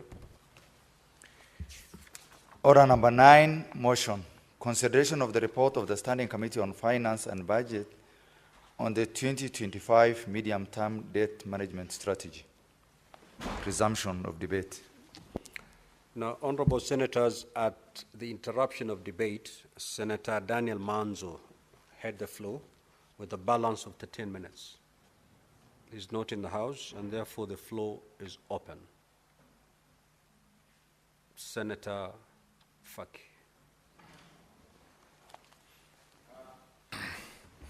Asante Mheshimiwa Spika kwa kunipa fursa hii kuchangia mjadala wa ripoti ya kamati ya fedha na bajeti ya bunge hili kuhusiana na mipango ya kudhibiti madeni katika mwaka 2025-26. Mheshimiwa Spika, kwanza ni kuwa hatuna habari nzuri kuhusiana na deni katika nchi yetu, kwa sababu deni limepanda kutoka trilioni 10.2 kufikia Juni mwaka jana mpaka trilioni 11 kufikia Januari 31 mwaka huu. Na deni hili Mheshimiwa Spika limeongezeka likiwa ni pamoja na deni la nyumbani la karibu trilioni 5.6 na deni la kimataifa yani la kutoka nchi za nje ambalo ni trilioni 5.4. Na Mheshimiwa Spika, katika mipango kama hii iliyoletwa mwaka jana, Hazina Kuu walikuwa wamependekeza kwamba japokuwa deni limepita kile kiwango kinachostahili, yani 55% ya mapato ya nchi, wana mipango ya kuipunguza polepole kufikia mwaka 2027 deni hiyo itakuwa imefika katika kiwango cha 55% ambacho ndio sheria ambayo tulipitisha mwaka juzi inasema kuhusiana na deni ambalo liko katika nchi. Na mwelekeo ulioko Mheshimiwa Spika ni kuwa viwango vya deni hili havitapungua mpaka mwaka 2030. Na kwa sababu hiyo ndio kumeletwa mswada wa marekebisho ya sheria ya fedha, yani Public Finance Management Act. Kuna mapendekezo ya kuibadilisha ili ile muhula wa kuhudumu uwe uanze wakati sheria hii itakapobadilishwa kuliko vile ambavyo tulipitisha mwaka 2023. Mheshimiwa Spika, kwa sababu hiyo ni kuwa tuendelea kuchukua deni na deni hili litaweza kuathiri vizazi vijavyo. Kwamba deni hili ambalo tunachukua sasa Mheshimiwa Spika, mara nyingine hata Hazina Kuu haiwezi kueleza pesa zile zimetumika kivipi. Kwa mfano Mheshimiwa Spika, jana tulipokuwa na mkutano wa kamati ya fedha na bajeti, Waziri Mbadi alieleza kamati kwamba mnamo tarehe 22 mwezi Agosti mwaka 2022 kulichukuliwa deni, kabla serikali hii ya sasa kuingia, kulichukuliwa deni la bilioni kadhaa, bilioni 41 nafikiri kama sikukosea. Na Mheshimiwa Spika hakuweza kueleza yeye kama waziri deni lile lilitumika kwa mambo gani katika nchi yetu. Kwa Mheshimiwa Spika, tunaona kwamba deni zinachukuliwa lakini hatuoni miradi yote ya kiserikali ambayo inafanyika. Vile vile kuna madeni ambayo yamechukuliwa lakini miradi haijaanza. Leo hapa asubuhi kulikuwa na waziri wa fedha wa maji akisema kwamba hakuna pesa za kulipa ridhaa wale ambao ardhi zao zinachukuliwa kwa ile miradi ya maji. Na Mheshimiwa Spika, ukiangalia katika wizara ya mawasiliano na barabara, kuna miradi mingi ambayo imeanzishwa kupitia kwa ufadhili wa wahisani wetu, lakini serikali haijaweza kulipa ridhaa wale ambao ardhi zao zinachukuliwa ili barabara zile ziweze kujengwa. Karibu nafikiri bilioni 200 zinahitajika, Mheshimiwa Spika, kulipa ridhaa wale ambao ardhi zao zinachukuliwa ili miradi ile iweze kufanyika. Kwa hivyo utapata, Mheshimiwa Spika, pesa zimekopwa, zimekaa katika akaunti, lakini hakuna kitu ambacho kinafanyika. Pesa ziko katika benki, lakini hakuna mradi unaendelea kwa sababu serikali haijaweza kuwalipa ridhaa wale ambao na ardhi zao zinaathirika na miradi ile. Vile vile kuna zile pesa ambazo zinalipwa kama inaitwa commitment fee ambao serikali inalipa. Na pesa hizi zinalipwa lakini hakuna kitu ambacho kinafanyika. Kwa hivyo tunaendelea kulipa madeni, Mheshimiwa Spika, wakati ile miradi ambayo inatakana kufanyika iliyofadhiliwa na miradi ile, Mheshimiwa Spika, haijaweza kufanya kazi, na vile vile pia ikaonekana kwamba kuna mazao yanapatikana katika miradi ile. Mheshimiwa Spika, jambo lingine ni kuwa serikali inavyokopa ndivyo ambavyo inazuia wafanyabiashara nchini kwetu kuweza kukopa na waweze kufanya biashara zao na waweze kupata faida ili waendelee kulipa kodi. Kwa sababu ikiwa serikali inashindana na wafanyabiashara katika mabenki kukopa pesa, serikali itaweza kukopa zaidi kuliko wafanyabiashara, kwa sababu serikali ina ile tunaita security ama ithibati ya kutosha kuhakikisha kwamba ule mkopo utalipwa. Lakini Mheshimiwa Spika, wale ambao wanakopa kama wafanyabiashara kibinafsi, wengine wamechukua mikopo kufanya miradi ya county. Hivi sasa serikali za county hazilipi. Vile vile wengine ina ile tunaita security ama ithibati ya kutosha kuhakikisha kwamba ule mkopo utalipwa. Lakini Mheshimiwa Spika, wale ambao wanakopa kama wafanyabiashara kibinafsi, wengine wamechukua mikopo kufanya miradi ya county. Hivi sasa serikali za county hazilipi. Vile vile wengine wamechukua mikopo kufanya miradi ya serikali kuu hailipi madeni yale. Kwa hivyo Mheshimiwa Spika, wengi miradi ya pesa, kwa mfano ufadhili katika benki hizi, Mheshimiwa Spika, utapendelea zaidi wachukue mikopo ya serikali kwa sababu wana uhakika kwamba deni zao zitalipwa kuliko kwa mtu binafsi ambaye ni mfanyabiashara, na hivyo basi biashara zitakufa na hatutaweza kukusanya kodi ya kutosha kuweza kulipia mikopo ile. Mheshimiwa Spika, jambo la mwisho kwa nataka kuzungumzia ni kwamba japokuwa serikali kuu ina nafasi ya kukopa, serikali za county hazina nafasi kama hiyo ya kuweza kukopa. Ikiwa watataka kukopa lazima wapitie kwa hazina kuu na kupata ruhusa ya kukopa huko, Mheshimiwa Spika, mara nyingi huwa ni shida kuweza kukopa. Kwa hiyo Mheshimiwa Spika, tunasema kwamba kwanza serikali lazima ipunguze matumizi yake. Si lazima wajenge masoko, si lazima kujengwe nyumba hizi ambazo zaitwa za wastani ili wananchi waweze kupata nyumba zile, Mheshimiwa Spika, yani affordable housing, Mheshimiwa Spika. Si lazima tufanye sasa, kwa sababu uchumi wetu kwa sasa hauwezi kubeba miradi yote hiyo na watuweze kupata maendeleo ambayo yatatuwezesha sisi kusonga mbele. Mheshimiwa Spika, tukiangalia katika sehemu nyingi miradi hii ya affordable imekwama kwa sababu ya ukosefu wa pesa. Hata wale wafanyabiashara wa kibinafsi ambao waliwekeza katika miradi hii, wengi wameshindwa kuweza kuuza nyumba hizi kwa sababu hakuna pesa mifukoni mwa Wakenya.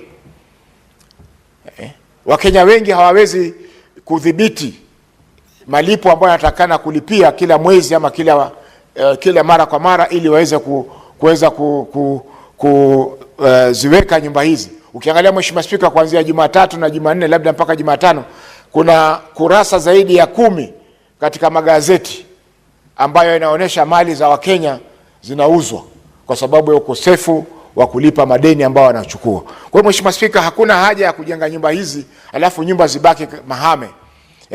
Nyumba zihamie popo na wanyama wengine wanaishi katika nyumba hizo, wakati wa Kenya hawawezi kumiliki nyumba hizo, Mheshimiwa Spika. Kwa hivyo hii pia serikali kuu kuingilia kazi za kaunti, Mheshimiwa Spika. Unasikia kuna jengwa soko na serikali kuu mjini Mombasa, wakati soko lile inapaswa kujengwa na kaunti ya Mombasa. Kilifi wanajengewa masoko, ardhi za kaunti zinachukuliwa na serikali kuu kujengwa miradi ambayo serikali za kaunti inaweza kufanya. Tulipata Mheshimiwa Spika, tulipata experience kama hii wakati serikali kuu ilipokuja kujenga Mama Ngina waterfront. Wakasema sisi tutajenga hii alafu tutapeana kwa serikali ya kaunti ya Mombasa. Wakati huo waziri wa utalii alikuwa ni Mheshimiwa Balala. Haya, ikatoka title deed ya Mama Ngina waterfront ikapelekwa treasury kwa sababu imewekeza katika mradi ule wa Mama Ngina waterfront. Title deed sasa imetoka, nimeambiwa imekwenda katika, imerudi tena katika jenda, ofisi ya jenda, Mheshimiwa Spika. Sasa tunapelekwa huku na huku kama kupigwa mpira, Mheshimiwa Spika, wakati tunadai haki kama hiyo. Kwa hivyo hii miradi yote ambayo serikali kuu inapanga kufanya, wacha ifanywe na serikali za county. Kama kuna pesa zitaka kufanya miradi hii, haiwezekani kwamba upande mmoja wanazuia pesa kuja kwenye county. Tulipigana hapa katika kujadili division of revenue mpaka tukaenda mediation kwa sababu serikali ilikuwa haina pesa za kutosha.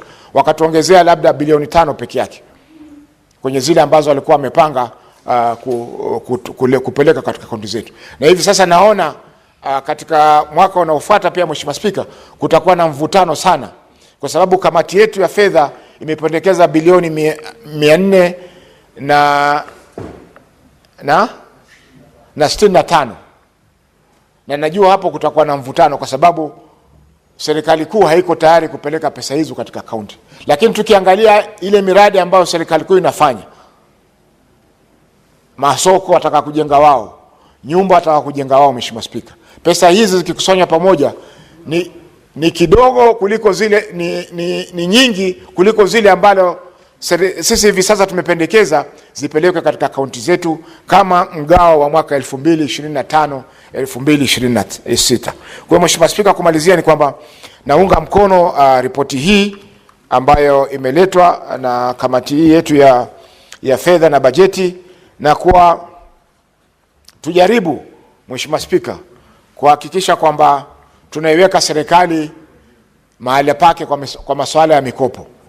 Kwa sababu Mheshimiwa Spika, mikopo mingi ambayo yachukuliwa, na niliona hapa tulipofungua bunge ililetwa ile ripoti ya madeni ya nchi, lakini hatujapata fursa ya kuijadili kwa sababu tulikuwa tunajadiliana masuala ya hii budget policy statement pamoja na hii medium term debt management strategy. Lakini baada ya hapo tutaingilia masuala hiyo ya deni kwa sababu deni ndilo ambalo linatukwaza zaidi sisi wa Kenya katika kupata maendeleo yale ambayo tunastahili kuyapata kutoka kwa nchi yetu. Asante sana Mheshimiwa Spika kwa kunipa fursa hii. Senator Mungatana.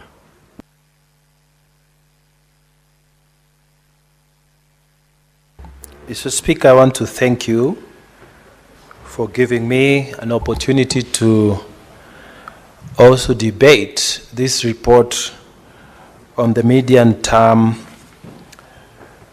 debt management strategy of 2025. Mr. Speaker, it is possible for Kenya to be debt-free. It is not a dream, it's not a wish, it is possible. In the world, there are examples of countries that have managed to control their spending, to manage their finances to the extent that the debt to GDP ratio has become so insignificant that these countries have been named as debt-free. An example, Mr. Speaker, that is always given is Hong Kong, the Sultanate of Brunei, and the country known as Timor-Leste. These countries, Mr. Speaker, they have done something that is doable even within Kenya. And Mr. Speaker, even within the continent of Africa, despite the fact that we have so much debt as a combined continent, there are countries that have managed to secure their financial management system to the extent that the debt to GDP ratio has become so small that we laud them as countries that are almost heading towards debt-free status.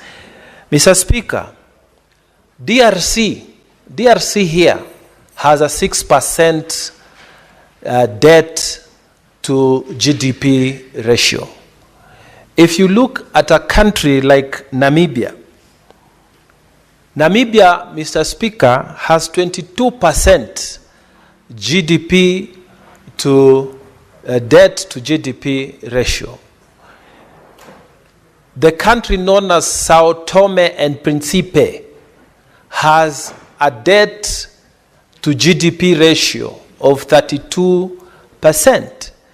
So what is this telling us, Mr. Speaker? Mr. Speaker, it is telling us even Kenya, with the correct approach and with the correct strategy, Kenya can actually be one of those economies that will be celebrated in the continent of Africa as being able to head towards a debt-free status. So, Mr. Speaker, I want to commend the Committee of Finance led by Senator Roba for the fact that they have sat down and looked at possible ways in which we can manage our debt.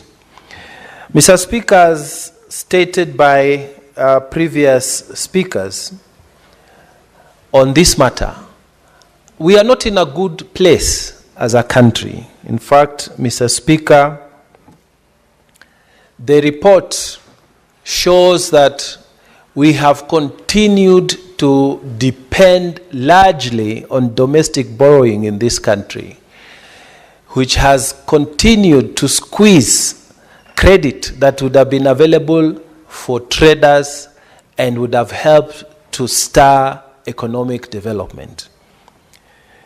Now, having said all that, people should not imagine that debt is a bad thing. In fact, debt is a very, that debt must be able to give the results that are intended. Mr. Speaker, Professor Njuguna Dungu, our former minister in charge of the Treasury, has explained this very well, even in his academic writings, that debt in itself is not a bad thing, but are we managing it well? Are we doing well as a country? Mr. Speaker, like the previous speaker said, our public debt stock has risen so much. In fact, as of January 2025, the total public and publicly guaranteed debt stock in Kenya was standing at 11.02 trillion. And Mr. Speaker, this is projected to rise further. And we are told from the report that by June 2027, it is projected that this public debt and the publicly guaranteed debt will go to 13 trillion by June 2027. So, Mr. Speaker, are we doing well in terms of managing our debt? I think we have a problem. And that is why today, Mr. Speaker, I am very, very proud of the report and the recommendations that were made by our Senate committee. Mr. Speaker, the debt in itself, the debt stock and the servicing has great costs. And in Kenya, these costs continue to rise with the rise in the stock of public debt and the publicly guaranteed debt. So, Mr. Speaker, I think the recommendations that have been put, they need to be implemented, Mr. Speaker, at the highest speed possible. And some of these recommendations, Mr. Speaker, they have to do with transparency. Mr. Speaker, if you look at that report, it says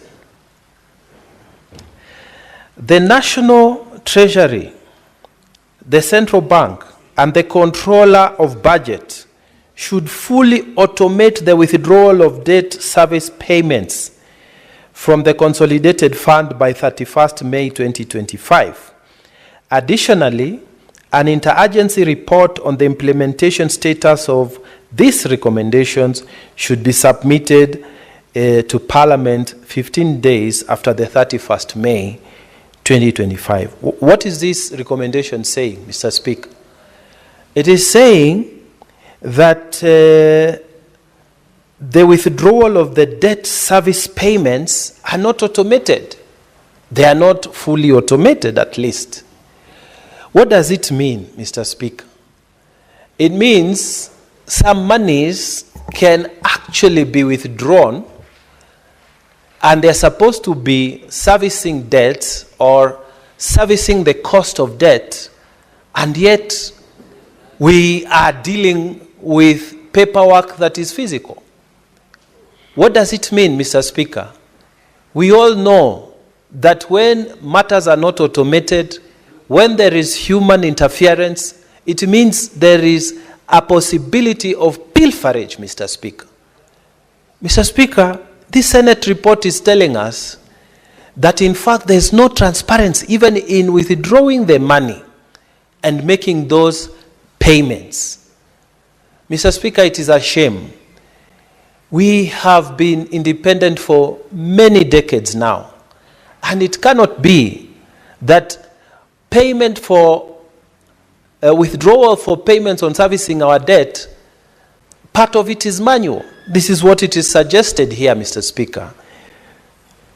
I pray that by the 31st of May 2025, we will receive a report in this Senate that will be telling us that they have automated that. Because, Mr. Speaker, when you leave it to human interference, human judgments, it means this cost of debt is not what we are paying. Maybe, Mr. Speaker, is not really what is supposed to be paid. The ones that is automated, we can always look at it and get a proper report. The one that is not automated, and yet withdrawals are being made from the Consolidated Fund, from Treasury, from the Central Bank, and, Mr. Speaker, it's manual. How can that be, Mr. Speaker? So, Mr. Speaker, I fully agree with this recommendation that the Central Bank must surely make arrangements to have these withdrawals to be automated. Mr. Speaker, there is also lack of financial controls, Mr. Speaker. And the Senate, sitting here, has recommended that in order to enhance financial control, to improve the accuracy and timeliness of public debt statistics, and strengthen decision-making for greater transparency and accountability, the National Treasury should integrate the public debt management system with the Integrated Financial Management System, IFMIS, by 31st of May 2025, and submit a report within 15 days of implementation. Mr. Speaker, this suggests that the National Treasury has not integrated the public debt management system with IFMIS. And when IFMIS was being brought to this country, it was touted as the system that would solve all the problems. In fact, it is said to be the integrated financial management system, that it is dealing with all issues to do with government matters relating to finances. And it is very strange, Mr. Speaker, when you look at what is happening. that the public debt management system is out of the IFMIS. And I've said previously in my statement that the recommendation, the previous recommendation is that it is not fully automated. Some of the payments of the monies in terms of interest or the cost of the loans we've taken are not automated. So here you have non-automation. And then here we have, again, the public debt management system is not in the IFMIS. Is this by design, Mr. Speaker? Or can we just say it is human error? No, there's a problem there, Mr. Speaker. Someone must be benefiting. And these are the hideous characters. And I've many times said that treasury there, it needs to be drained. Because how do you explain that, Mr. Speaker? How do we have the IFMIS, entire system of government, integrated financial management system, and then the debt management system is outside that? Mr. Speaker, Senate, through this report, is telling the Republic of Kenya that there's a problem in that treasury. And there's something that is not right. And we are saying by 31st of May, this system of public debt management should be integrated, and a report must be brought here so that Kenyans can know what is truly happening. Mr. Speaker, there is also another issue of transparency here, and it is saying that to enhance transparency and accountability in the anticipated increase in domestic borrowing, the National Treasury should within 60 days establish a working committee to develop criteria for assessing the effective utilization of borrowed funds by ministries, department and agency, MDS, and establish the registrar of government securities in accordance with Section 55 of the Public Finance Management Act. Mr. Speaker, many times, even during the campaigns, the question of accountability and clarity and transparency around our debt has been a very big political issue. Unfortunately, when we come into office, it goes quiet. Why, Mr. Speaker? I ask, why?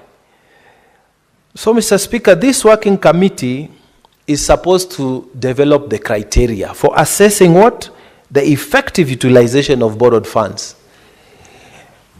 Senator Faki has said that money is borrowed and then projects are not carried out because those borrowed funds have come, and then government of Kenya, the component is supposed to pay off persons affected by project, the PAPs. They have not paid them. So the borrowed funds are in the coffers, but the project is not being carried out, and Kenyans don't see the benefit of this money. Mr. Speaker, what this Senate is saying is that we need to have a working committee to establish a criteria for assessing the effective utilization of borrowed funds. And Mr. Speaker, this is another issue that has hurt a lot of some of our counties, because people go and borrow money. And when they bring this money, Mr. Speaker, they do mega projects. Unfortunately, there's no equity in how these borrowed funds are spread across this county.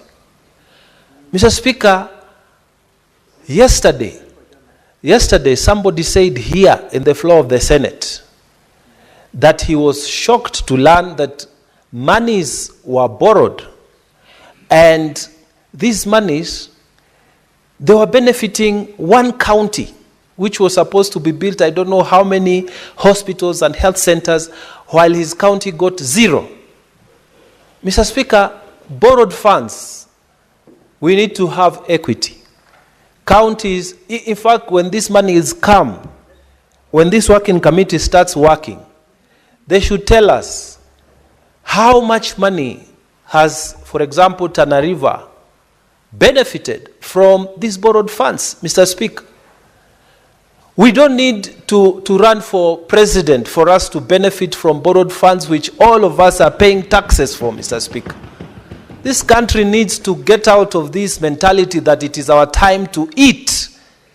We must develop equity for the rest of our country. Mr. Speaker, I've just been looking at how the monies are being spread for these roads.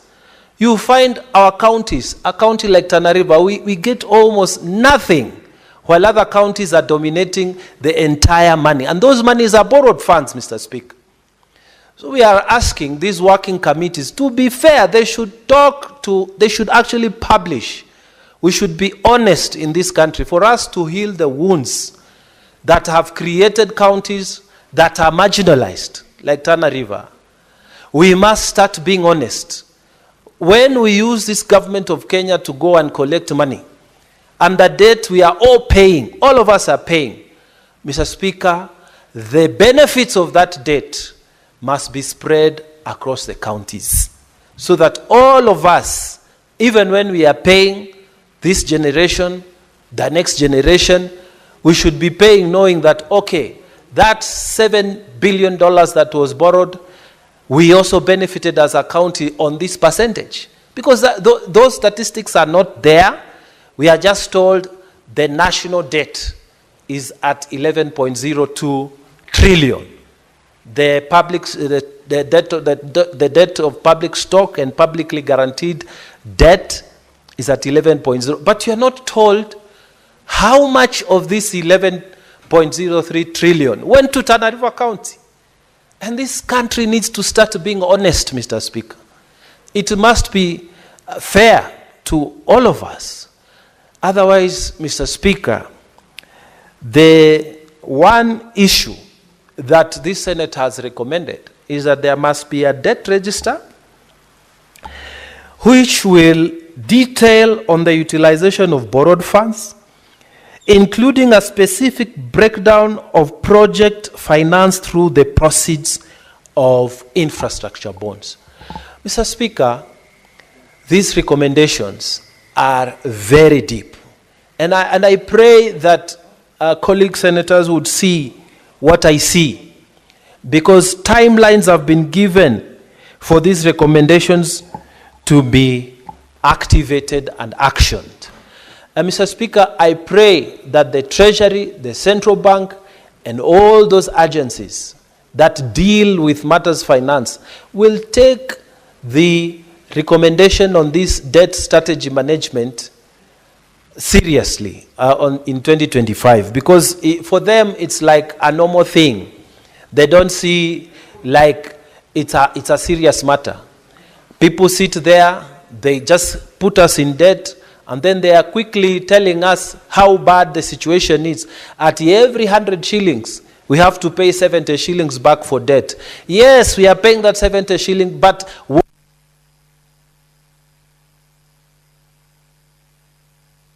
very well, thank you, Senator Mugatana. Next is Senator Dr. Oburu Oginga.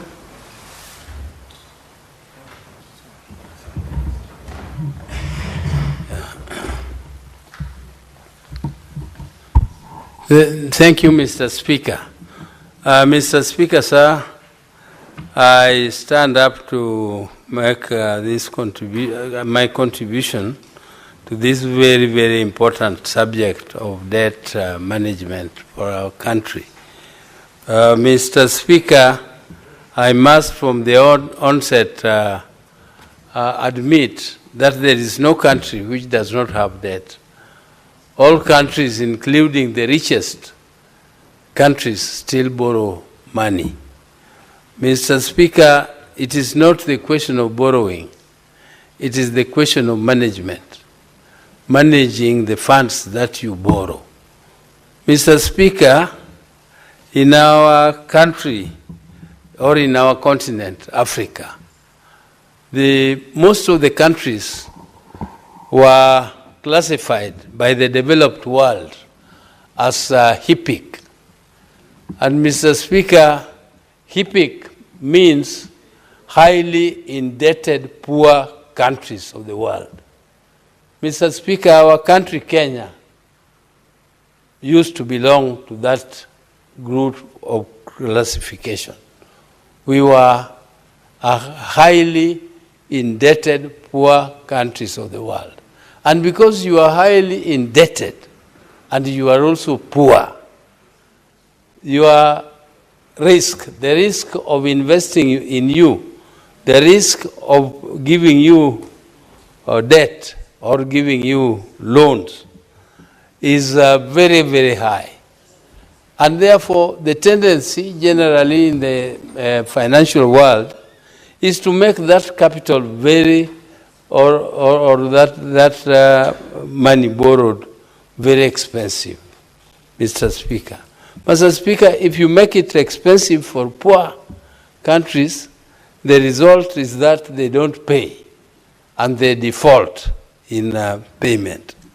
And this is why the international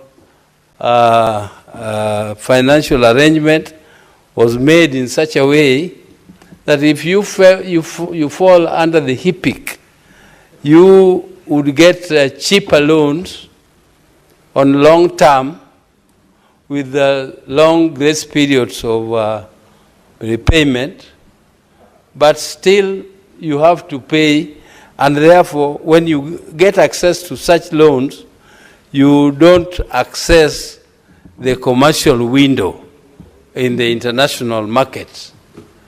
Mr. Speaker, sir, our country moved out of that bracket of called HIPIC, and we were then classified as developing. Now, developing means we have access to the commercial window. That means we can borrow money from the commercial window.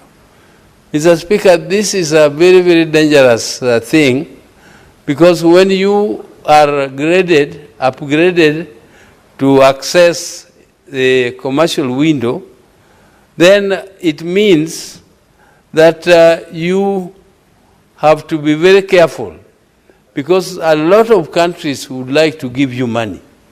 They would like to give you money like the Eurobond, the what, but those are monies which are to be paid in very short periods of time, and these are people who are in a hurry to make money.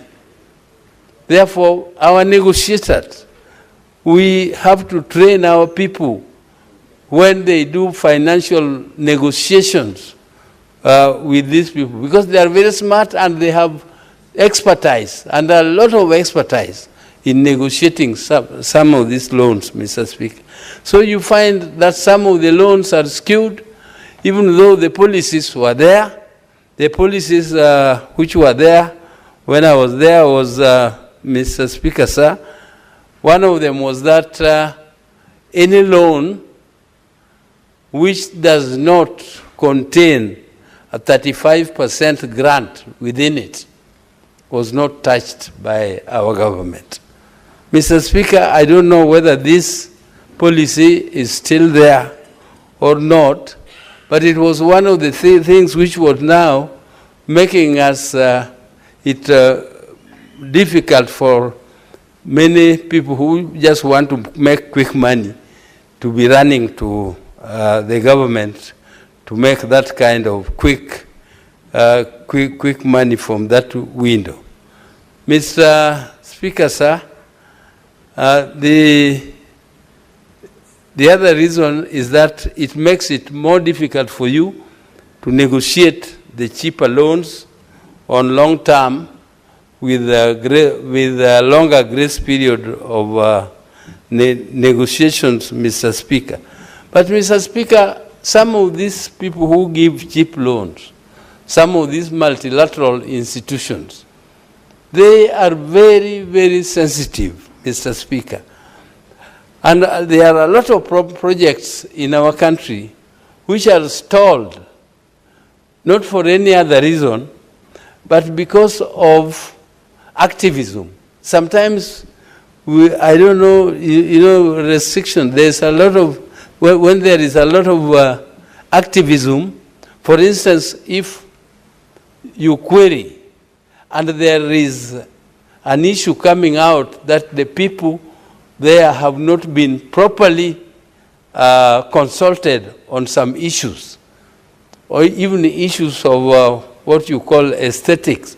Somebody comes and claims that this project is being implemented on my land where I buried my grandfather, and I have such a great attachment to that grandfather that this project is actually interfering with enjoyment of that right to have our grandfather's grave.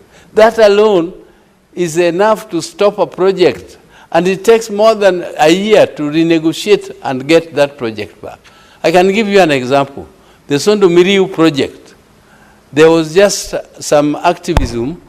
There are some people who wanted their voices to be heard. And when they raised it when the project was already on, and it took more than a year. The JICA funders who are funding that project in Japan took that matter to Japanese parliament and said that the locals are not are complaining about the land, that they have some attachment to it and they were not properly consulted. It took more than a year to renegotiate for them to come back. And that happens with World Bank projects, it happens with this. And I hope that some of these issues which sometimes occur are well taken care of by the implementers of these projects in our country, so that we don't get such delays in implementation. Because when you get delays in implementation, the interest keeps on accumulating.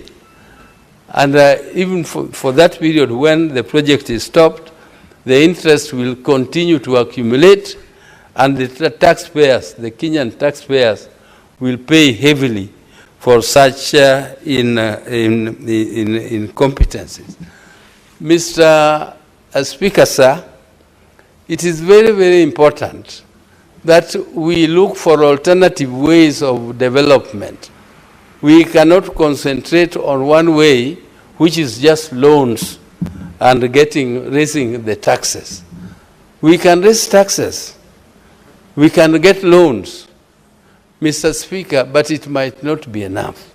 There is a lot of money in the private hands. We need to tap that money in the private hands and use it for development, for the development of our country. It is being done in America. If you go there, you find big, big highways. They are all tall highways. They are tall highways, and these are built by private sector. And they developed systems of PPPs, public-private partnerships, long time. It took Kenya a very long time to develop policies which were acceptable to the private sector, to start utilizing the PPP principle. Mr. Speaker, it started here just about 10 or so years ago, and this is an area which I would have advised our people to use effectively in comparison to negotiating too much, raising our debt levels too high. Mr. Speaker, the PPPs in infrastructure of roads, infrastructure of water, infrastructure of electricity and energy generally, is something which is very, very handy, particularly in developing countries like India. India has very, very effectively used the PPPs, and we should take that example. If in Kenya there was one which was not very transparent, the Senate took the lead, Honorable Nyonka took the lead here in fighting for the rights of Kenyans to know what is happening, because it was not all that transparent. But that is a lesson to us. It is not because the PPP is wrong. I don't think Honorable Nyonka was fighting against the PPP principle.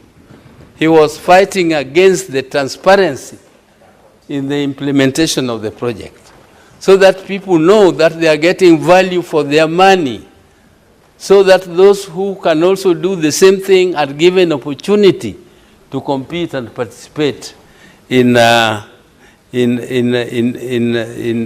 those projects. And Mr. Speaker, sir, I sincerely believe that if we go this way, if we develop this system, it will help us to reduce our debt level. And I also want to commend Honorable Ngatana. He stressed very much on the issue of keeping records and digitalizing management of debt. This is long overdue. And Mr. Speaker, this is something which was started long when I was still there. And I'm quite surprised, Mr. Speaker. There must be something somewhere. Why this has not been done fully up to today? That is the way to go.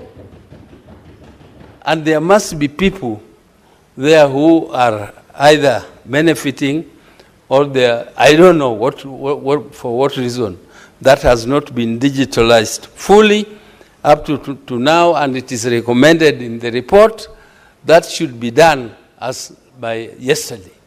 It is something which should be completed, and it is not something we should continue arguing about. All the offices which have been mentioned are there, and it is their responsibility. Otherwise, the Senate is going to make its recommendations, and we hope that the recommendations of the Senate are not going to be kept in the shelves. They are going to be implemented. Because in Kenya, we are used to having very good ideas. Very good ideas, better ideas than many countries around us. But many countries even steal our ideas and implement. Kenyans have those good ideas, but they never implement them. Mr. Speaker, sir, there is a country here called Botswana. It is not a rich country. It only has some mineral like diamond there, but most of the land is just arid and semi-arid. In fact, it is mostly arid, like our country, with 3/4 aridity. And Mr. Speaker, they have cattle, the same cattle like we have here.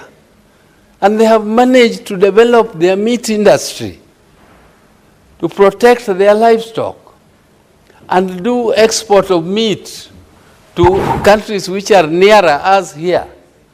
And they have become so rich, Mr. Speaker, that they are actually funding the World Bank, and the World Bank gives us money. Because they have money which is kept, and it is called money for the future. It is not touched for recurrent expenditure. It is kept in an account where it is reinvested in other institutions, including the World Bank. And Mr. Speaker, that kind of example means that there is something we need to do. We need to do more in our country in order to reduce our debt levels, Mr. Speaker, in order to make sure that our people don't bear big burdens when there are opportunities open to them. All that we need to do is to enable them so that they can earn money and do their own things, Mr. Speaker. Mr. Speaker, I don't want to contribute more on this. I thank you for the opportunity, and hope that our report will be implemented and we shall be heard.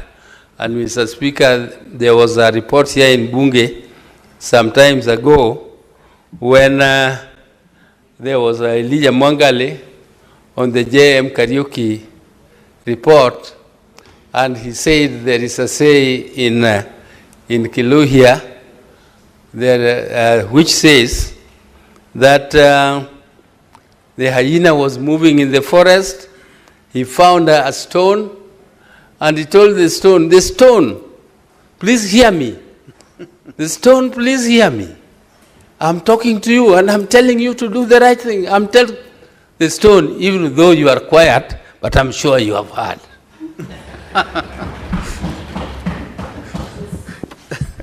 Thank you for that story. Next is Senator Okechendi.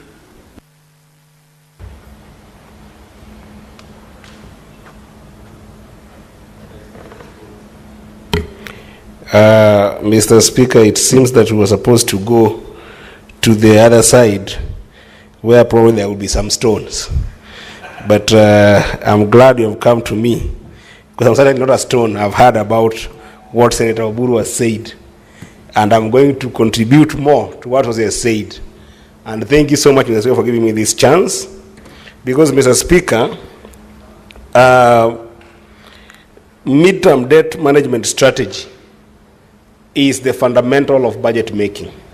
In fact, Mr. Speaker, I don't know where we are losing the script as a house, to the extent that we can actually pass a BPS before we pass a midterm debt management strategy. Because a BPS gives us a focus of what the government wants to raise in the coming financial year. And it gives us a projection. For instance, this BPS for this year has given us a projection that's going to inform the finance bill that we want to raise about 4.3 trillion. But in that BPS, if you assess it, there is gaps on where we are going to raise this money. Where our ordinary revenue cannot be able to help us raise that money, then it fundamentally means that we have to borrow. And when we have to borrow, this is the suggestion that then comes with the midterm debt management strategy. So ordinarily, what we are passing here, Mr. Speaker, forms a foundation for passing the BPS, because it forms a foundation for which, as a House and as Parliament, we can be able to take control over the limits with which the government can then go and borrow. And Mr. Speaker, this is not just my wisdom or the wisdom of the committee. It is also the wisdom of our laws, Mr. Speaker. You know that the PFM Act, the PFM Act Section 33, and I think it is Cap 412A, requires that we must actually be able to look at medium-term debt management strategy so that we can be able to come up with a legal framework for which the government must think about sustainable way of raising money. And not just sustainable way of raising money, but also to look at the debt portfolio, Mr. Speaker, in such a way that that debt portfolio is actually going to inform what goes to the BPS and what doesn't go to the BPS, in terms of physical discipline of government, Mr. Speaker. Mr. Speaker, I dare say, and I'm not a prophet of doom, that if we continue this mismanagement between the MDTS and the BPS, Mr. Speaker, we might wake up in the next financial year with another Gen Z protest, because we are going to be forced to have a debt management strategy in the middle of a crisis, and then we're going to start talking about fiscal consolidation. Mr. Speaker, this is not something that we must take lightly as a Parliament. And Parliament must actually, through what we have proposed here from the Finance Committee that I sit in, Mr. Speaker, Parliament must come back and take control of debt management in this country. It must come back and take control, Mr. Speaker. Because, Mr. Speaker, you and I are children of debt. We are born out of debt, Mr. Speaker. We are born out of debt to the extent that there are two processes that are going on here. There's a debt that we were born into as a country that we must manage. And then there is constrained physical space that the government of the day must run the government, that then they must go into public borrowing, Mr. Speaker. If we don't participate in that process, Mr. Speaker, it becomes a problem. But I'm proud of this Senate, Mr. Speaker, because immediately when we came to this Senate, Mr. Speaker, we decided to review the PFM Act so that we could come up with what the sustainability in terms of our debt management looks like. And Mr. Speaker, remember, we passed a law in this House that directed the National Treasury that if you're going to be able to borrow, we must first of all look at our debt portfolio and make sure that the present value to GDP of our debt does not go beyond 55%. That's what we passed in this House, Mr. Speaker. But what has happened between June last year and today? Mr. Speaker, between June last year and today, our debt bumped to 10.58 trillion, which, Mr. Speaker, if you look at the present value to GDP ratio as per now, Mr. Speaker, we are at 63%. And Mr. Speaker, some theorists in the National Treasury might come and argue that it's not possible to actually achieve a 55% presence value to GDP ratio of our debt stock, Mr. Speaker, because of some numbers that they keep on bringing to this House in the BPS, Mr. Speaker, and they say that they're projecting that is a target that can only be met in 2028, 2029, Mr. Speaker. I am not persuaded with this, Mr. Speaker, because I am a student of Kibaki's free primary school education, Mr. Speaker. And during Kibaki's time, Mr. Speaker, I never even knew that I would even become anything close to a member of parliament in this country, Mr. Speaker. But at that time, Mr. Speaker, the present value to GDP ratio, Mr. Speaker, of our debt stock was at a whooping 2%. It was 2%, Mr. Speaker, meaning that there is something that has become rogue in this country, where the debt of this country, Mr. Speaker, is not spent on development. The debt of this country, Mr. Speaker, is spent in the mouth of individuals. It is spent in the mouth of people in power, Mr. Speaker, so that the money that we are borrowing, Mr. Speaker, never get anything done, Mr. Speaker. Mr. Speaker, how comes that in a BPS that is being proposed now, we are proposing to raise a variety of money, Mr. Speaker, to 4.3 trillion, and then, Mr. Speaker, we want to burden the country again, that out of that 4.3 trillion, Mr. Speaker, the cost of our debt, that means that the money that we'll be paying out of that, money raised, Mr. Speaker, is going to be 1.97 trillion. That means basically, if you round off that number, we are going to be paying 2 trillion. We raised 4.3 trillion, Mr. Speaker, to pay 2 trillion in debt, Mr. Speaker.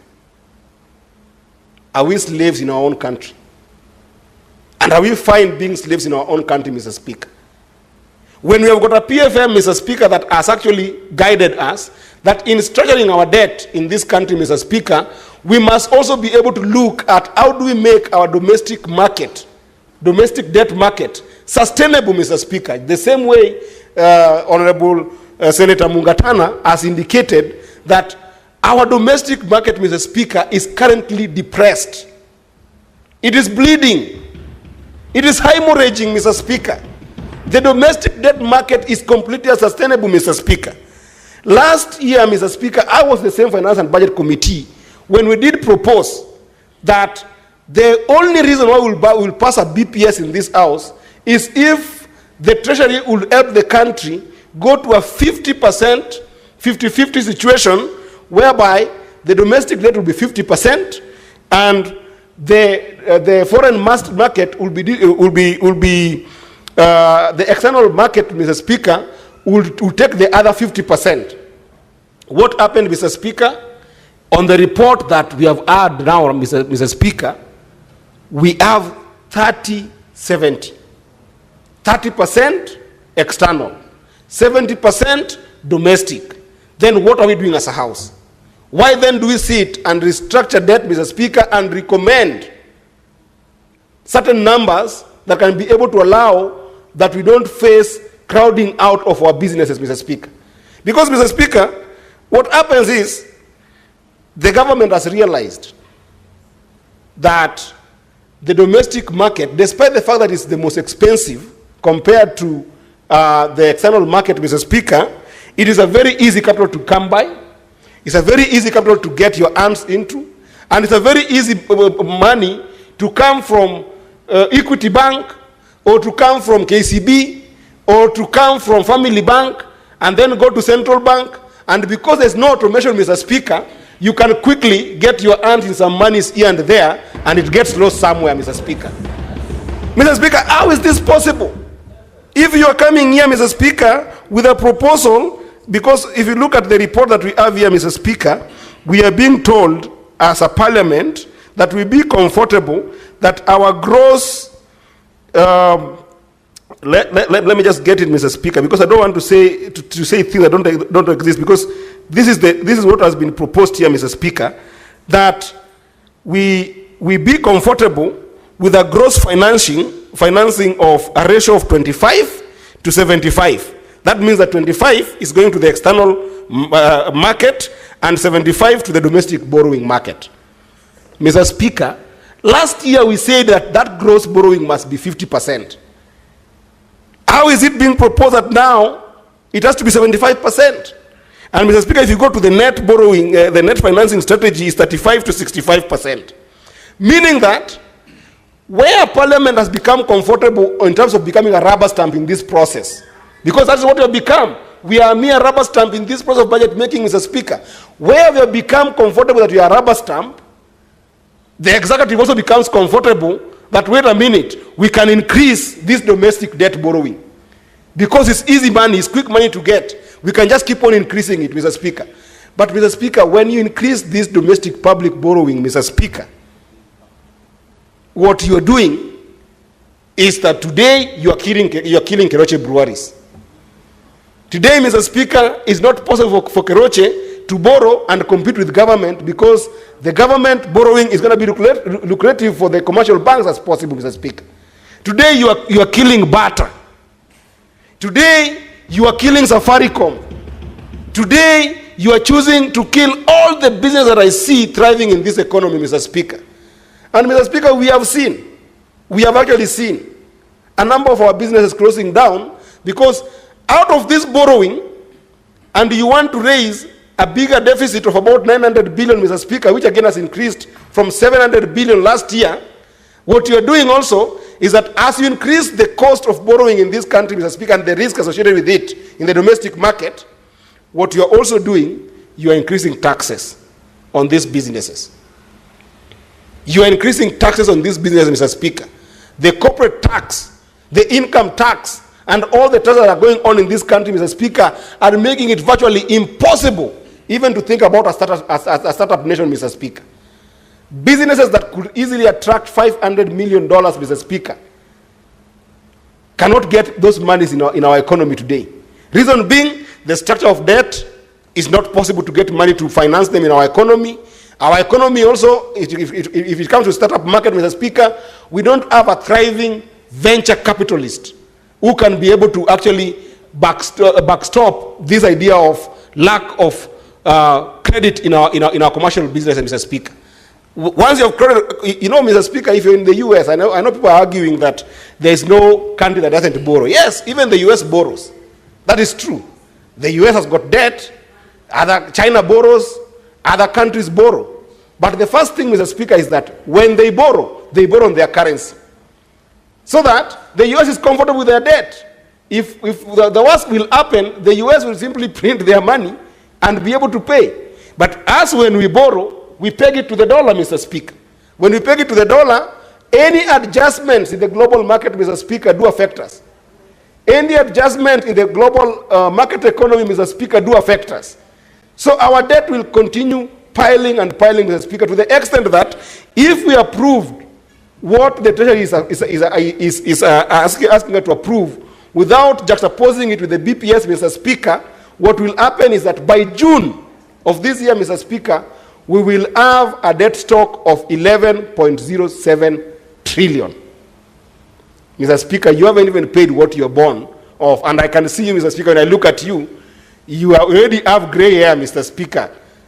And you haven't paid the debt that you were born and found.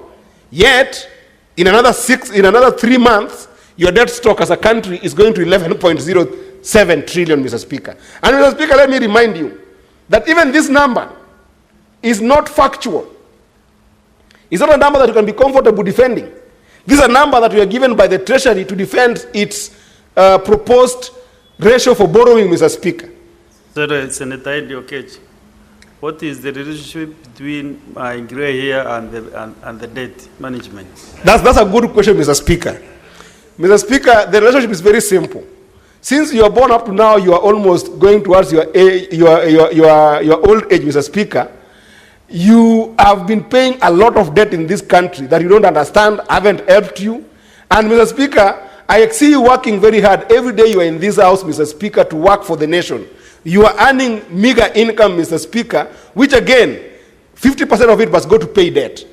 And now I'm imagining, what will your children remain with? You have worked as a donkey for this country and you have paid everything. But now, what is going to happen to your children when you wake up in June and they have got 11.07 trillion worth of debt? This is what I'm crying, Mr. Speaker. I'm sympathizing with you. I'm empathizing with you, Mr. Speaker. And I hope that as a house, you will see how serious this thing is affecting us to the extent that we must take control over the debt management process, Mr. Speaker. And Mr. Speaker, one thing that we must also insist in as a house, Mr. Speaker, the next time the National Treasury comes here, before we consider the BPS, Mr. Speaker, they must give us a scientific rationale of where they are coming up with these debt numbers, Mr. Speaker. Because, Mr. Speaker, these debt numbers, if you go to the National Treasury, Mr. Speaker, they have got a different figure from the control of budget. They have got a different figure from the Auditor General. They have got a different figure from the Central Bank. Who is telling us the truth, Mr. Speaker? And as I've told you, that entire debt stock, Mr. Speaker, when it was borrowed, you were not explained to what it was going to do. When it's now being consumed, you are not told what it was going to do, Mr. Speaker. I remember in the former regime, Mr. Speaker, when there was a deficit of about 500 billion, Mr. Speaker, when it came, and from the Auditor General report, Mr. Speaker, when you followed the 500 billion, Mr. Speaker, it was committed to infrastructure in one region, Mr. Speaker. How do you borrow 500 billion and then commit it in one region on infrastructure, Mr. Speaker? How is it fair? And that concept of that infrastructure, Mr. Speaker, Migori, where I come from, does not consume that infrastructure. I empathize with the Senator of Kisii because he's always the most vocal about debt issues. Where he comes from, I did not see that money working in Kisii, Mr. Speaker. I didn't see that money in Turkana, Mr. Speaker. I didn't see that money in Mandera, Mr. Speaker. Yet the child from Mandera, Mr. Speaker, even Mr. Speaker, in where you come from in Meru, I looked at those numbers, Mr. Speaker. Mr. Speaker, I didn't see that money in Meru. It was not there, 500 billion. And Mr. Speaker, today, when it comes to paying it, all of us must participate. And not just participate, it is equal distribution, Mr. Speaker. I pay the same amount of debt as the person from Tana River, Mr. Speaker, who when you go, Mr. Speaker, they are laboring in backbreaking dust every single day, riding borders to make a living, Mr. Speaker. Then out of that dust, they must then pay tax, Mr. Speaker. Out of that tax, Mr. Speaker, they must pay amount of money as other regions that have benefited from this debt, Mr. Speaker. Mr. Speaker, we must take control. We must not leave this debt management conversation to the Treasury, Mr. Speaker. We must take full control, and I'm very proud of our members of the Finance and Budget because they have been very engaged, and Mr. Speaker, you have seen them staying in this house as much as they can to be able to contribute in this house. I've seen Senator Ali Roba, Mr. Speaker, the chair of the Finance and Budget Committee, staying in this house till late hours, Mr. Speaker, to give you a snippet of what is happening in this country, Mr. Speaker. I've seen the Vice Chair, Madam and Senator Tabitha, Mr. Speaker, staying in this house till late hours, Mr. Speaker, so that she can give you just an idea of what we are struggling with in the Finance and Budget Committee, Mr. Speaker, to make sense to the CS of Finance, Mr. Speaker. I have seen Senator Boni Aluale staying in this house, Mr. Speaker, to give you just an idea of why we must manage this debt, so that my fellow countrymen, people from Kuria, people from Masangora in Kuria, Mr. Speaker, people from Isibania in Kuria, people from Komosoko Nyamosesa in Kuria, Mr. Speaker, people from Makalda, who do not understand this burden, why it must come to them, Mr. Speaker, can get reprieve. And Mr. Speaker, I hope that even as we pass this MDDS, Mr. Speaker, the recommendation that have been forwarded by this amazing Finance and Budget Committee, Mr. Speaker, will not go to vain, Mr. Speaker. We will not be confronted with the next MDTS, Mr. Speaker, that is brought to us, on the basis of our recommendations that were never adhered to, Mr. Speaker. We cannot recommend that you go down on domestic borrowing, Mr. Speaker. We cannot recommend that the government goes down on, fiscal deficit that they have to bring it down, Mr. Speaker. Then the next year we are confronted with an increased fiscal deficit. Then we are confronted with an increased borrowing domestically without the Parliament having known that increased under our watch, Mr. Speaker. That must stop. As I support the Finance and Budget Committee, Mr. Speaker, for coming with this, and I thank you, Mr. Speaker, for giving me this opportunity to contribute on this particular motion. I thank you, Mr. Speaker. Well spoken. Senator Onyong Kalichan. Thank you, Mr. Speaker. First of all, I would like to really commend my colleagues who have really articulated this issue as openly and as sincerely as we've been talking about it. I want to thank Honorable Buru Odinga for acknowledging that my colleague, my young Senator Eddie Okech, one of the very able individuals in this House, who has contributed quite a bit, and I sit with him in the Finance Committee, and I'm proud of him, and I'm happy the issues he has raised are quite substantive, and many people may not see them. My leader, my friend, my brother, Honorable Okia Omtata, Kenya will vindicate you. You have consistently raised these issues even before I came to the Senate. Some of us did not understand the weightiness and the importance of raising this issue. Senator Omtata, thank you for noticing that we need to separate the central bank and the Treasury from the executive. That is, in fact, one of the challenges that we are going to face as a committee, and we are going to interrogate this.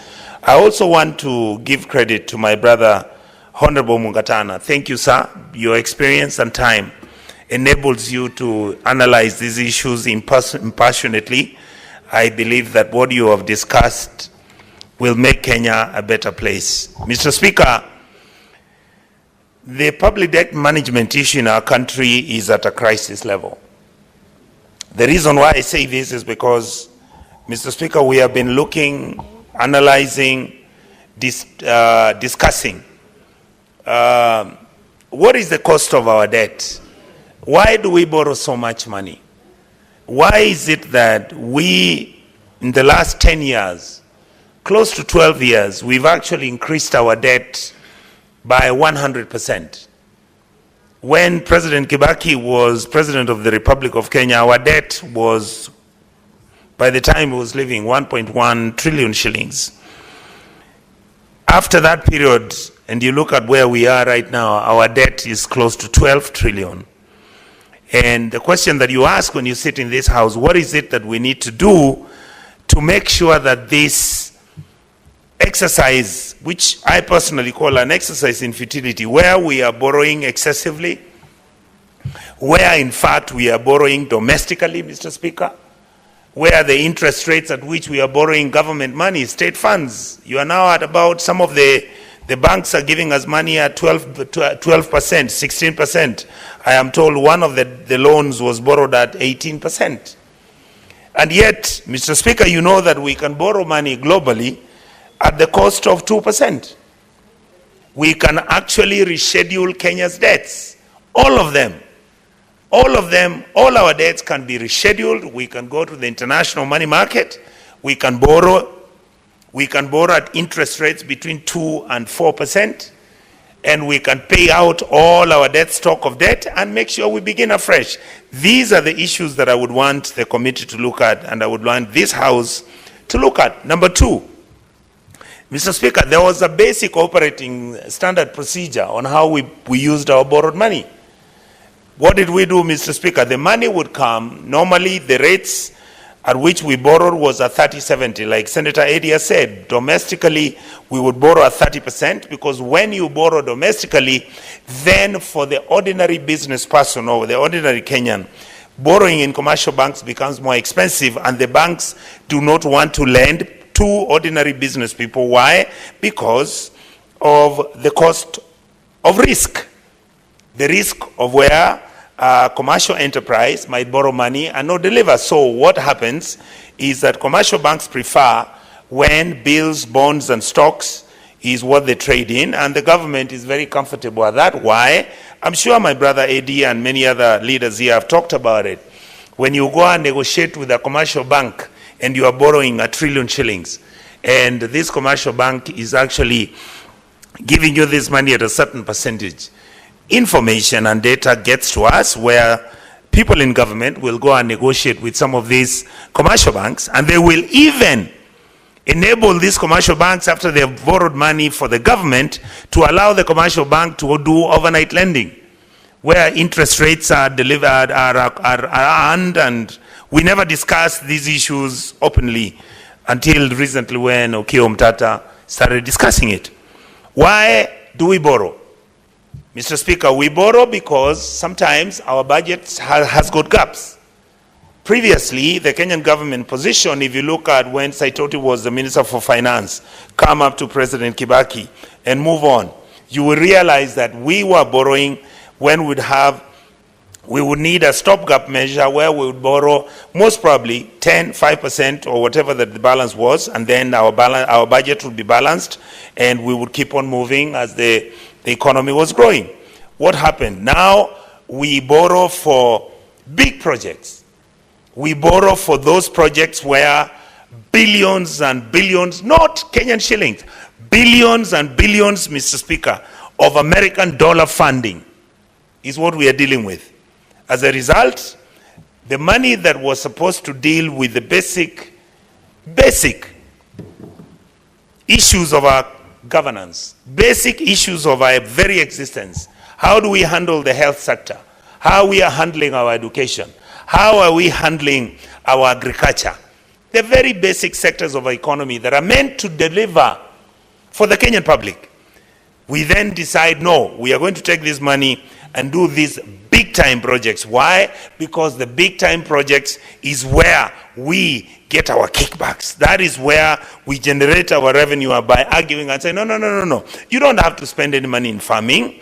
Look for something big that you can do, so that then that is where the money is shared, and that is where we really don't even have to work very hard about this. Why? Because even if we borrow, we'll be able to pay this money anyway. The problem we have, soon, we are not going to be able to pay this money because we are at 68%. If by next year we are going to borrow another 1.2 trillion like we did last year, the reality is soon we are going to be at 90%, and then after that Kenya will just become like Thailand. We will not pay our debts back. We will not be able to pay salaries. The economy will just become it will become a supermarket. Essentially, what does a supermarket do? We become consumers. Then you don't have to worry about agricultural development and growth. You don't have to worry about your health sector. In fact, we as a people will then now begin thinking about, are we taking our patients to Rwanda, which is a country that is operating their health facilities better than ours? Or are we going to educate our children in Rwanda, where the kids are going to school achieving the grades they want? The educational sector is actually teaching mathematics. And what do we do in our country? We are now saying we don't even have to allow kids to learn maths. Mr. Speaker, I would like to make a passionate plea to my colleagues in this House.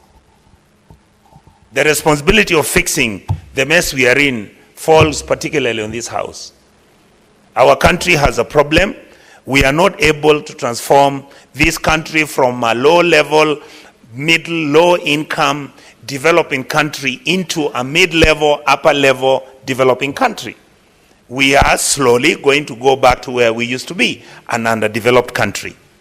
A country that depends on its revenues so that it can govern itself on a daily basis. We are not going to be a country that invests on those sectors that are going to change the livelihoods of our people. We are not a country that is willing to tackle the issues that are important. We must make the central bank to be independent. We must make the treasury to become advisory, so that the treasury's responsibility is to advise the president on what the economic issues are on a micro basis and on a macro basis. What do we do with interest rates? What are we doing with investments and savings? Why is investment in Kenya becoming a problem? Why are countries moving out? Because once companies move out of your country and they go and invest somewhere, then you have lesser of your people getting jobs, then you have lesser of your people generating revenue for themselves, and you have lesser of the government taking taxes, and you cannot continue taxing people indefinitely. Mr. Speaker, many of my colleagues have brought wonderful issues in this place. In this house, I am so happy with what is being discussed. We must make sure that we are able to make sure that the public debt management system is linked to the IFMI system. It is also linked to the own source revenue systems.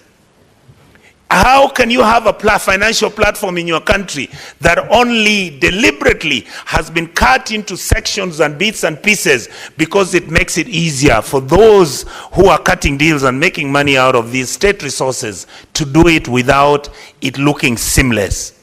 And yet in reality, we are not seamlessly managing our debt and revenues, and yet we are seamlessly managing the stealing of those revenues and the resources. Mr. Speaker, I would like to insist that yes, the automation must be done on even how the withdrawals of payments for the repayment of the debts that we have. And yes, like Senator Eddie Okech has said, why don't we know what the debt stock in our republic is? You have the Auditor General giving you a different figure. You have the Controller of Budget giving you a different figure. You have the Budget Committee, the Finance Committee, when we were sitting the other day, the figure we are having of 12 trillion. I believe that our debt right now is at about 14 trillion. Can we get this committee, the Finance Committee, and this House to make sure that all those 4 institutions are called and we are able to, even if it means, Madam Speaker, we are able to get a forensic audit to be done so that historically we can even know how much money we borrowed, where did the money go, who spent that money, all the Eurobonds we have gotten, how much money has been used to pay debt as we speak. And you know what is very interesting, Madam Speaker? Even when we are paying the debts, our debt never goes down. How can you pay 800 billion of debt every year and yet the debt which you have of 12 trillion never goes down? It means the debts are actually not being paid. It means money is being siphoned off from the international money market, and we are told that this was collected so that we can go and pay our debts, and yet in reality, Madam Speaker, what actually happens is that this money cannot be accounted for by any of our institutions that we have set up to guard what is happening in our country in terms of financial management. So, Madam Speaker, I would like to really plead with the committee and members of this House, and I can see we are now slowly beginning to have a critical mass. Let us make sure that we know how much we are borrowing. Let us make sure we know where the money goes. Let us make sure what we can do. Let us, in the process of achieving this, let us make sure that whatever money that we borrow is utilized fairly, equitably amongst all our counties. And let us make sure, Madam Speaker, that Kenyans begin to trust government. If we don't have an open government, even if the head of state sings from morning till evening, begging Kenyans to raise taxes for him, they will refuse. Why? Because they feel that we are not being open enough and we are not telling them the truth as to what is happening to their money and what is happening to the money that is borrowed for development for our country. Madam Speaker, I would like to say another issue. I have watched what is happening in our country, and I've seen this for quite a long time, and the reason is I've been around for a while. Unless we change the way we behave, unless we change the strategies that we use, unless we change the socio-political, economic behavior as leadership, we are taking our country in the wrong direction. Why do I say so? we have a country, you expect what runs the economy of this country is the private sector. The private sector, the small businesses, the big businesses, the mix between MDGs, all these groups, when you put them together, that is the engine that is supposed to drive our economy. But you see, Madam Speaker, right now in Kenya, our economy is being driven by the national government. That is why everybody wants business in government. That is why everybody wants to do deals in government. That is why any transaction you see, everybody would want to own a piece of land owned by government. Everybody would want to have. Every single transaction we are conducting today is actually about government. How I plead with my colleagues here that we change that to the point where we agree that the private sector is going to be the driver, is going to be the engine that is going to change the country, the direction it's going. That we have an economy that grows, the cake becomes bigger, we are responsible how we use our donor funds, we are responsible how we use all the money that we borrow, and we are responsible how we use the taxes that we collect from Kenyans. And Madam Speaker, my honest observation and honest feeling is that we are failing on all those gaps. And therefore, I would like to say that what works, let us follow it up. Let us make sure that our GDP ratio to debt and to borrowing should come down to 50-50. And let us make sure that when we borrow funds, we borrow externally, because money is cheaper at the international money market. We can go 70-30 as we have always been. And I had Honorable Buru Odinga mention, and it's true because of the institutional memory. He was in the treasury. There was a time when the Kenyan government borrowed any money, Madam Speaker. 30% of that money was grants. 70% is what we paid. And the loans were concessional, the loans were long-term, the loans were very soft. That is how you change and develop the development areas in our sectors.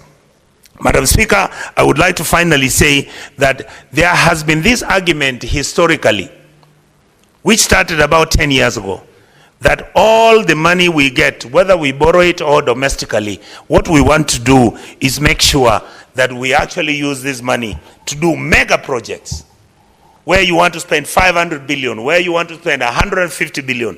Madam Speaker, Kenya just needs for us to fix the health sector, fix the education sector, make sure that we fix the basic roads. Basic roads. Make sure that there is an ease to do business. Make sure that the Kenyan public appreciates that our education is running well, that we are funding university students well, that the primary school must. Why can't we give free education, Madam Speaker, to our poor people in this country? Why? Because Kibaki did it. He was using 72 billion to take primary, secondary, and university students for free education. Right now, the Ministry of Education is given 640 billion shillings. And we can't give our children free education? And we borrow this money? We are spending 640 billion shillings for the education sector.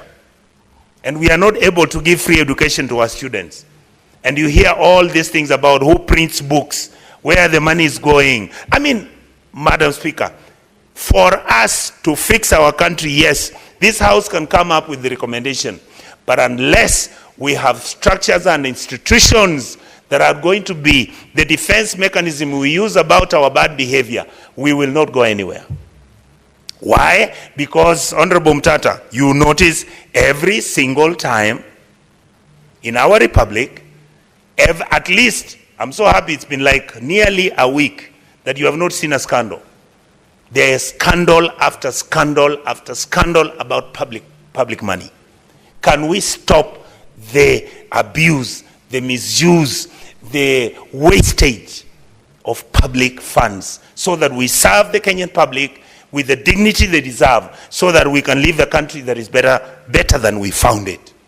And my worry is, many of us may not see the contradiction of where we are. We are a country that has got a budget that can run between 6 to 7 countries within the East and Central African region.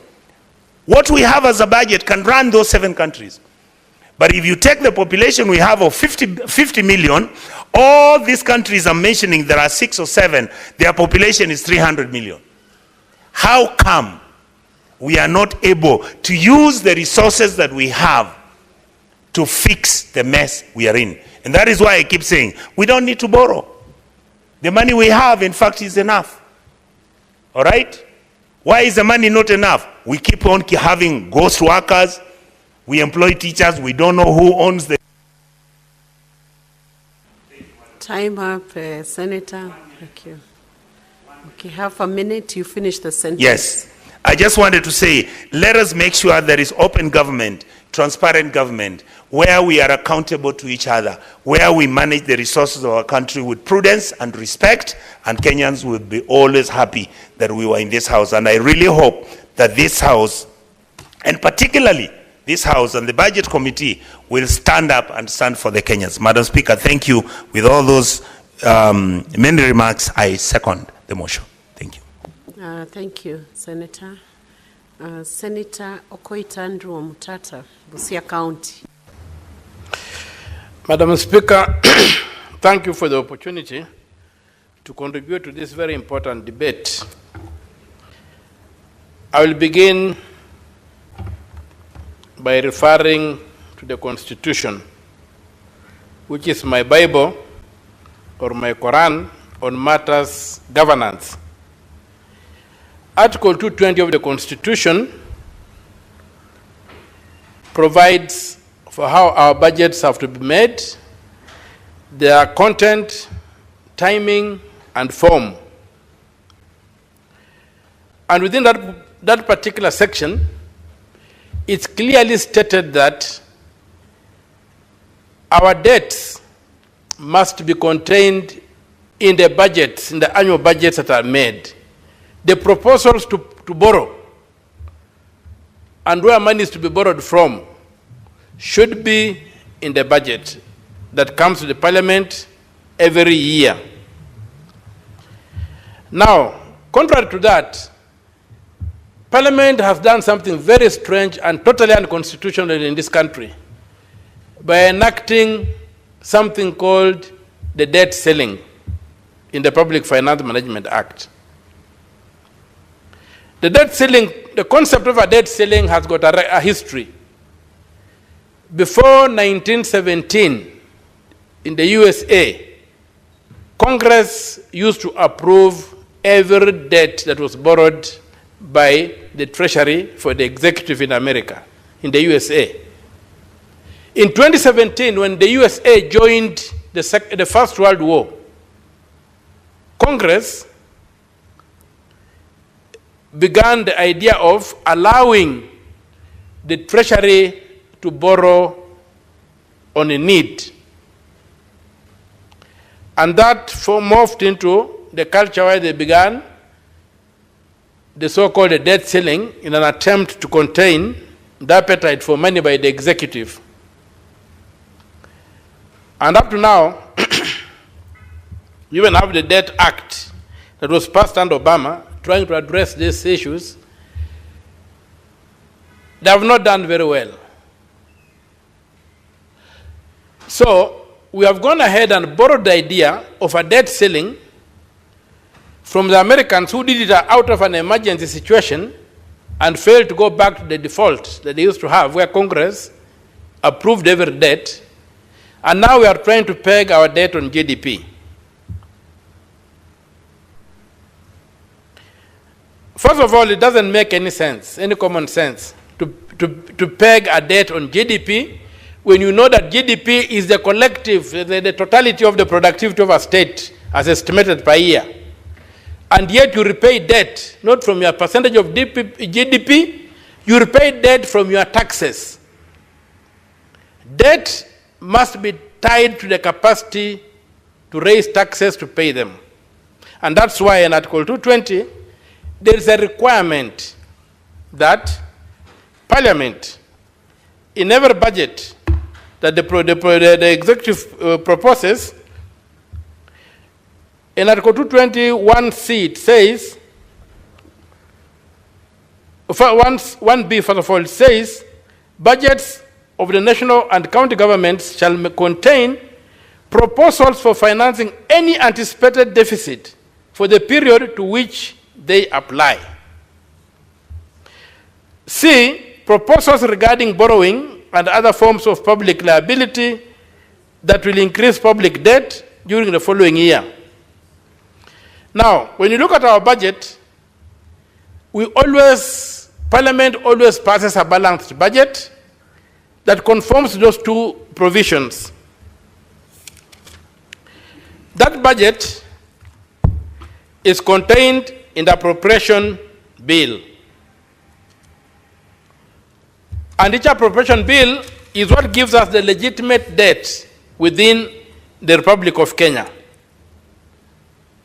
Now, I've taken my time to examine our appropriation bills from 2017 to 2025 and established that Parliament only approved 2 trillion, has only approved 2 trillion 791 billion 543 million 336,707 shillings. Yet, when you examine the debt register published by the Treasury, you find that we have borrowed 8 trillion 918 billion 21 million 659,782 shillings, which means we have borrowed 6 trillion 950,163 billion 6 trillion 950 billion 163 million 132,328 shillings outside the law. Other than that, we have also seen the other activity that happened the other day. We were told that the Eurobond had matured and the government required to borrow extra money from the Eurobond market to offset what had become due.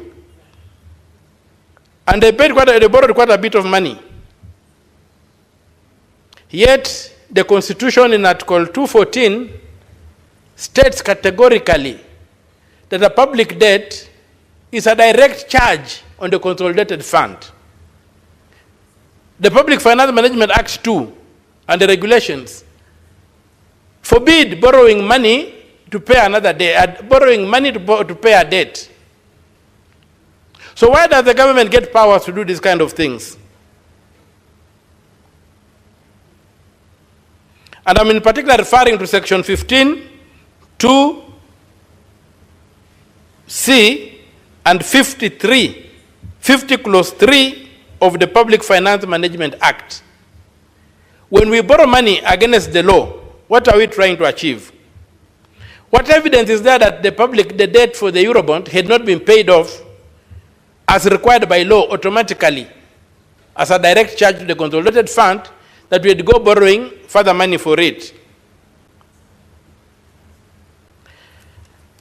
Madam Speaker, as I proceed to submit, I also want to observe that of the odious debt that I've referred to, 4 trillion 605 billion 840 million 287,992 shillings was incurred in the period 2014 to 2022 when President Uhuru Kenyatta was in charge. Under President Ruto, that's from 2022 when he took over, already 2 trillion 250 billion 325 million 905,200 shillings has been taken outside the law. we have a program-based budgeting process whereby when money is borrowed, it's tied to a project. These trillions of shillings, more than 6 trillion, cannot be traced in government documents. I've taken my time from October last year, poring over thousands of documents that I got from the websites of the Treasury, Central Bank, control of budget, and all these people. And I cannot trace where this money went. I can see why the 2-point-something trillion that the parliament approved is clearly seen where it went. This money cannot be traced in the economy. To make matters worse, Madam Speaker, not a single domestic debt is approved by parliament. Not a single one. All those billions. Look at the Appropriation Act. There's none. It's somehow that the executive does not implement the budget. Because when you look at the statement of annual revenue and actual revenue and net expenditure, which is published monthly, at the end of every month, the statement of actual revenue and net expenditure. That's why you encounter this animal called the domestic debt. If you look at the budget, there's no domestic debt. Treasury bonds, treasury bills are a legitimate form of, treasury bills are supposed to act like an overdraft. Where there's a delay by the treasury, by the KRA to submit enough money to government, the government should issue treasury bills to fill up the gap, but the treasury bills by law must be paid within 12 months. They cannot become a debt. Now, under the Public Finance Management Act, all borrowing must support a capital project, a development project which is defined. But you find that we are borrowing a lot of money on the domestic market without approval of Parliament. Where does this money go when it is not even budgeted for? Why are we borrowing this money? And it's running in billions of shillings. Madam Speaker, I wish our screens were working. I would have beamed my calculations onto that screen so that Kenyans can see how they are being scammed in the name of taking public debt. I've done a graph, and you'll realize one of the interesting things is that our debt spikes every time we have got a handshake, which means that the mechanisms of oversight are lost. In every year when you have had a handshake, there has been a spike in reckless borrowing and reckless expenditure by government. I hope it doesn't happen today. It's just unfortunate that we cannot, I don't know whether we are allowed or not, but I would have loved to be projecting some of these figures on these screens that we have here, so that all Kenyans can see exactly how we are being messed up, how we are being hurt. And another painful thing is that the Ethics and Anti-Corruption Commission, which is all over demanding more powers and all that have you, has never audited our debt portfolio. I don't understand why they cannot just let the police, the economic crimes unit of the CID, do their work. The ESCC has never audited our debt.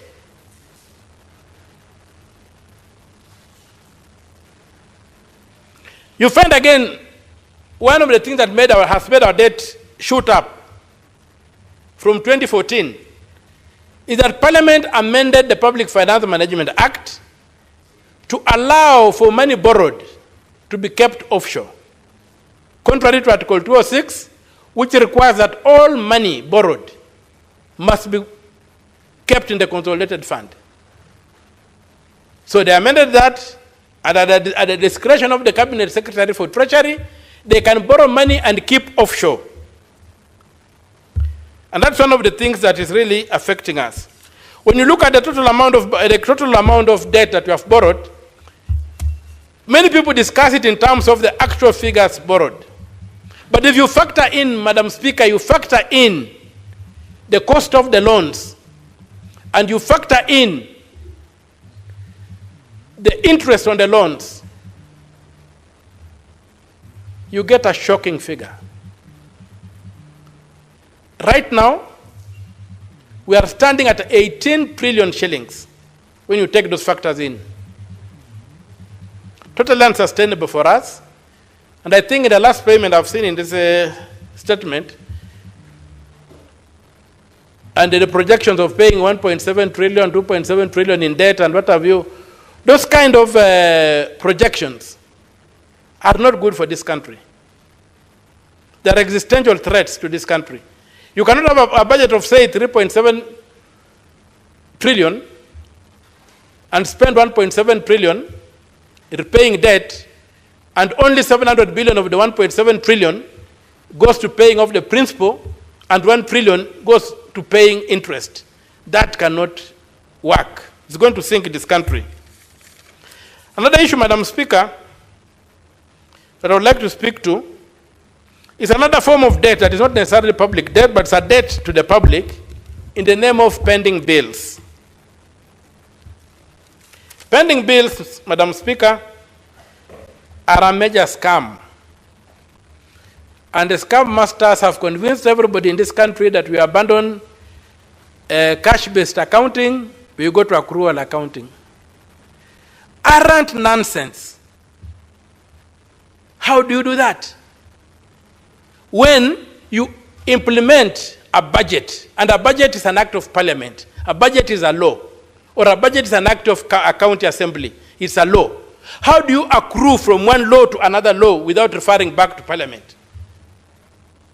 How do you carry a debt from year 1 to year 2, when year 1, parliament said, or the National County Assembly said, we are giving you this budget, we are giving you this power to collect funds, you should deal with that case.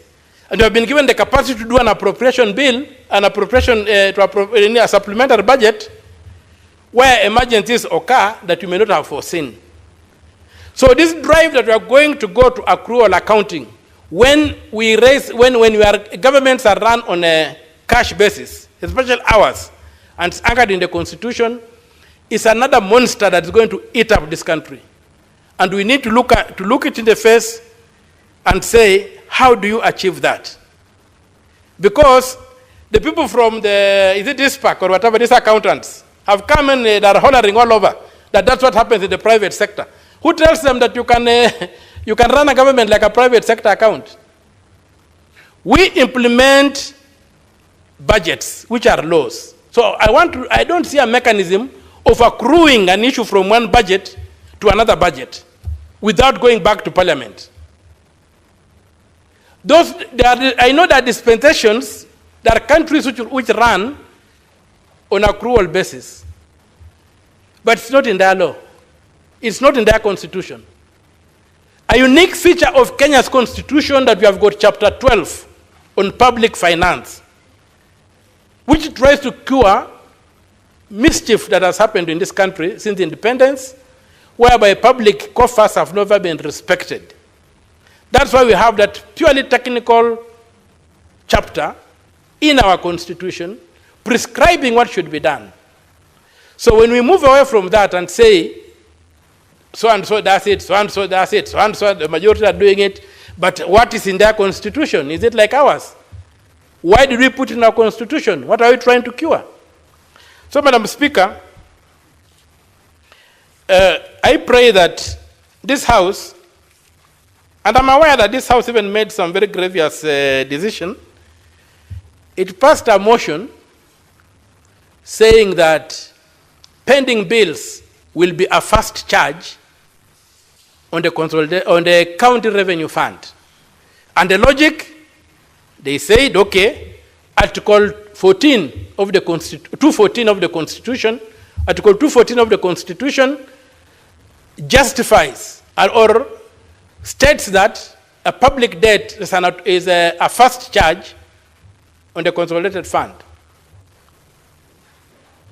But they read 214 part 1. They did not read part 2, which then defines what is a public debt. Part 2 of 214 defines a public debt to be loans, guarantees for loans, and expenses incurred and related matters to loans. A pending bill where a county government has taken MCAs on a baseline study and they incur money and they can't pay, how does that become a public debt? or you have contracted somebody to build a road and you don't pay him, you could divert money to pay somebody else. How does that become a public debt? How does that become a first charge on the county revenue fund? Madam Speaker, we need to get serious, and I'm requesting that this parliament sets up induction courses for members of parliament on the Constitution of Kenya, and especially on Chapter 12, so that we can fully comprehend as a house what the architecture for handling public finances is, and then going forward, we'll be able to engage effectively and according to the book. With those few remarks, Madam Speaker, I thank you for the opportunity, and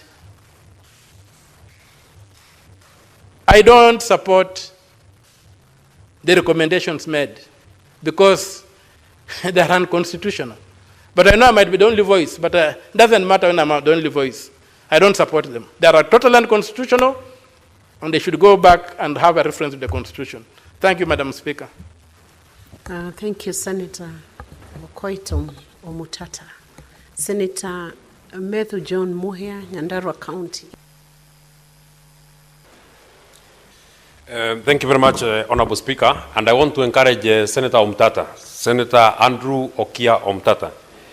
You're not the only voice, because you are a voice that, just like Elijah Mwangale, the stone, it is your work to tell the stone. Whether the stone wants to listen, it is up to the stone. But you're not the only voice on this particular matter, especially on the recommendations that have been made by the Committee on Finance. I think I'm with you. I will not say that I support the recommendations that have been made by the Committee on Finance. More specifically, because I see them as a tap on the list of the government. They are just very moderate in terms of the recommendations that have been made on such a serious breach of the Constitution of the Republic of Kenya. They never want to go for the jugular. They don't want to say, and as it is, Honorable Speaker, so therefore, Honorable Omtata, feel encouraged. It feels good to do the right thing. We have always been hand-tied in the past, and you know. But we feel good. If this is how you've been feeling for the time that you've been speaking freely, we feel very good that you are now able to speak very freely without any baggage of being threatened by anybody, that if you say this, this will happen. If you don't say this, that will happen. So we are now able to speak very freely. Honorable Speaker, we are staring at an extremely difficult and an extremely dangerous situation as a country, Honorable Speaker. And in fact, what we are staring at is a threat on the sovereignty of the Republic of Kenya. Because, Honorable Speaker, when our debt has grown to 11.2 trillion, regardless of the route, as has been spoken about by Senator Omtata, regardless of the route that you've used to arrive to 11.02 trillion of our national debt, Honorable Speaker, and looking at the amount of money that we as a country are expected to pay to service our debt, then it tells you that the sovereignty of this republic is actually at very, very great risk. And the actions that have been made, and the actions that have been, the very deliberate actions that have been taken and steps that have been taken by the William Ruto administration, Honorable Speaker, they are putting this country in a hole that it will be extremely difficult for us to get out of this particular hole, Honorable Speaker. And let me say this, looking at all the recommendations and all the submissions that have been made by every person who actually, I've seen that there were like 7 or so bodies that gave the recommendations on this particular report, Honorable Speaker. None of them has rounded President William Ruto, because every one of us, including the members of that particular committee, they know that we are actually, or the country is not on the right trajectory. If by June 2025, Honorable Speaker, which is this year, by June of this year, our public public debt service will be at standing at 1.95 trillion. That will be almost half of the national budget, Honorable Speaker. Because if our budget for the next year will be standing at 4 trillion, Honorable Speaker, and we are spending 1.95 on our on servicing our national debt, Honorable Speaker, it tells you that for almost every 1 shilling that is collected, half of that money will be used for loans, Honorable Speaker. And the Senator Omtata has told you that, especially for the external loans that we get, they are meant or they are supposed to go to capital projects. I would also ask, like Senator Onyonka has asked, what is this hole that never fills, Honorable Speaker? If every year we are paying 1.95 trillion, how comes our national debt does not reduce? And we also would want to put to test, because part of the campaign promises by President William Ruto, he was saying, and if I was to quote him, watu wamekopa pesa wamekula pesa hii Kenya, watu wamekuwa wakikopa pesa wanapeleka mahali ingine, tukichukua hii serikali hatutakuwa tunakopa, serikali yetu tutaweka sawa sawa na tutarokota kodi. Lakini we need to put that statement to test, Honorable Speaker.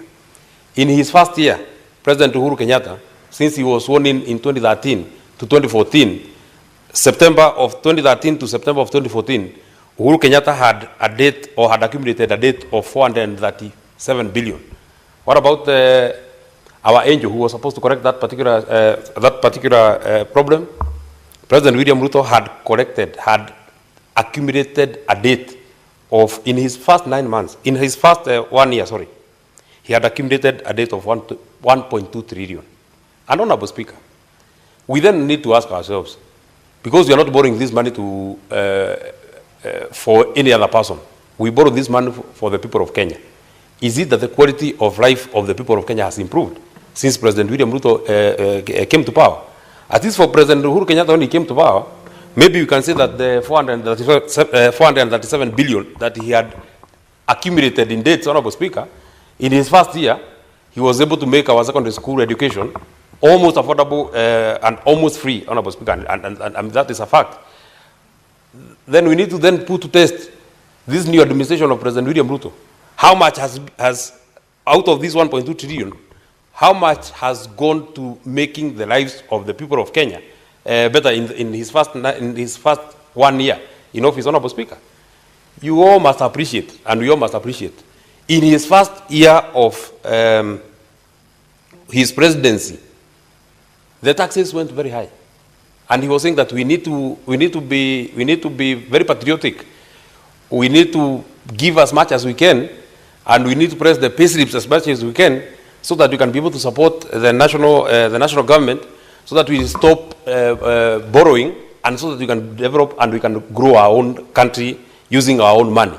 He was saying that if you are able to spare a shilling or two from your pay slip, a shilling or two in your taxes, then we shall be able to ensure that we can be able to have a balanced budget.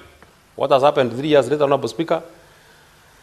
Now our deficit in our budget is now running to trillions of money. It's the first time that we are seeing this kind of a deficit in a budget, in a national budget, Honorable Speaker. And he's going on to borrow, and it is not that the quality of the life of the people of Kenya is getting better.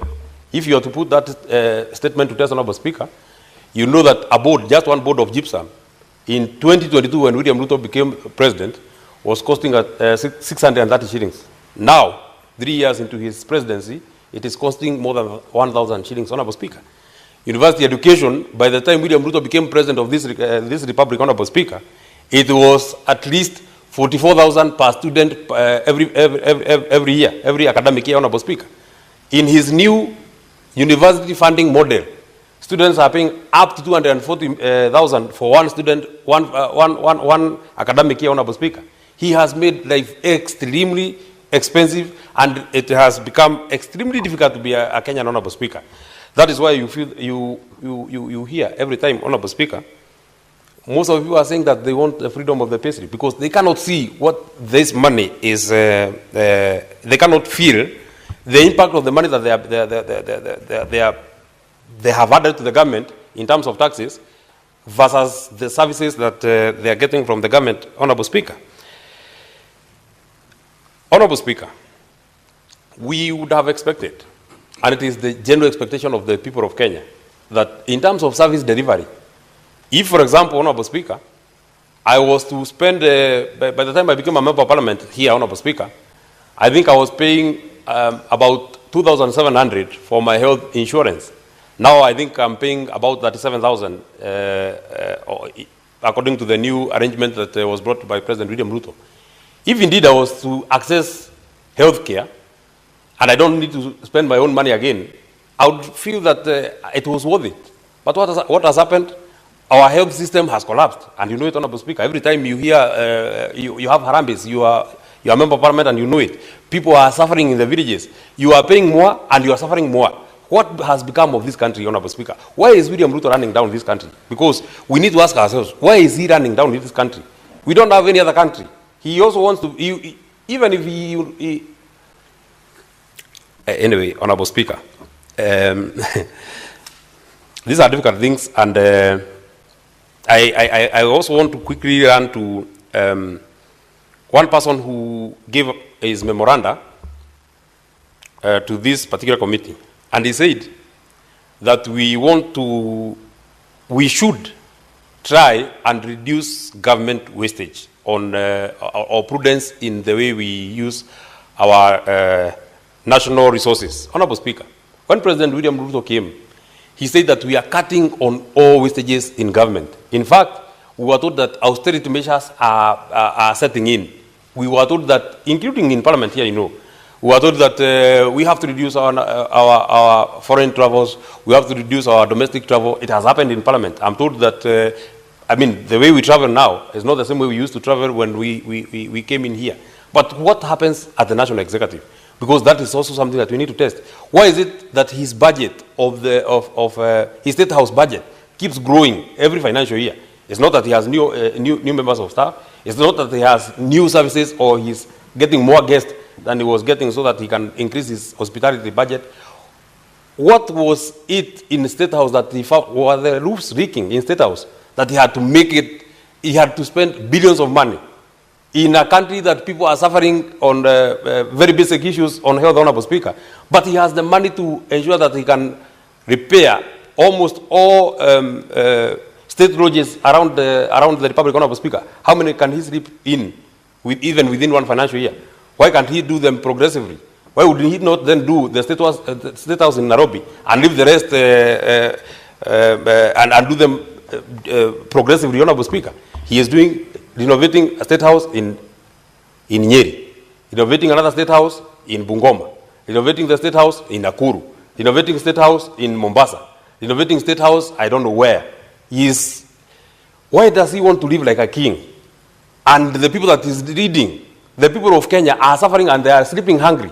What becomes, I mean, what Honorable Speaker, what joy does he gain in having the best parishes State House in Africa, in the region? You know, he says that he wants the State House of Kenya to be the level of the White House of the United States, Honorable Speaker. Is he leading people who have as much quality of life as the people of the United States, Honorable Speaker? He runs down the health system of Kenya, then he wants to live like a king. Honorable Speaker, tell me, because you know it. As we work on on government, reducing government wastage, Honorable Speaker, tell me how and why it is important, and I want my colleagues to tell me why it is important, that for every one project that has been commissioned, the President has to commission it 5 times. Tell me, Honorable Speaker, because the President was in Nairobi, why would he have to spend a lot of money? You saw the kind of entourage that he was moving with when he was commissioning projects in Nairobi. Tell me, Honorable Speaker, why it was extremely important for him to move in entourages of 50 SUVs, have mobilized people to come and clap for him? Honorable Senator Matthew, I know you have very hearty contributions towards this motion, but I want to remind you of the provisions of the Standing Order 101 on the content of speech, because you are contributing to a report on debt management. But the way your contributions are going, you're debating around the person and the conduct of the President, and for which you then need to move a specific motion. So you should confine yourself to the relevance of what the report that you're contributing to, so that if that report in any manner then points to the fact that it's the president that is doing the budgets and not the treasury, then you would move towards the line of argument you have taken. But under Standing Order 101, then you need to be cautious how you contribute towards this, so that it's not about the debate on the person of the president. Honorable Speaker, I know you have a responsibility of protecting the president. You are party leader and my party leader, for that matter. I am just reading, I'm picking things straight from the report. I have actually gone to page 20. Are you picking something on that report? Page that one. Just let me have the report. Clerk, let me just have the report so that we are on the same page.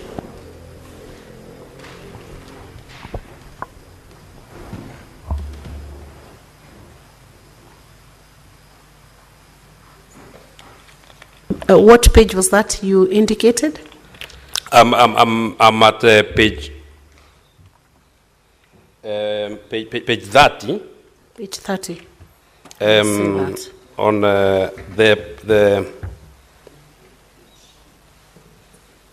let me get it, but it was the submission that was made by Mr. Ronyo Kevin. I'm just speaking on the, and it is just a broad term. I'm saying, in one of the things that he proposed is reduction of government wastage. I am trying, in my argument, Honorable Speaker, to express my disappointment in terms of public wastage. I'm not saying that I'm discussing the conduct of the president.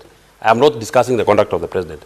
President William Ruto is not State House. In fact, he is not the accounting officer of State House. The accounting officer of State House is the controller. Yes, Senator Meadow, that's why I have guided you understanding Order 101, because when I look at page 30, I have not seen the mention of the president in any of those paragraphs. And I have not mentioned him in any of my arguments. I'm saying, Honorable Speaker, and I don't know why you want to. Do you need a review? Because you mentioned several times. Okay, if it is Please wrong to... confine yourself to the report here. All right. Thank you. I know it's a bit uncomfortable, but you just have to bear with things as they are, and then we can be able to move very, very, very quickly. But more importantly, Honorable Speaker, that very good gentleman made that particular observation that we need to ensure that we reduce government wastage. And I was saying, Honorable Speaker, in my opinion, it is not the priority of the people of Kenya now to have the best state ranges and the best state, the best state house in the region. It may look beautiful.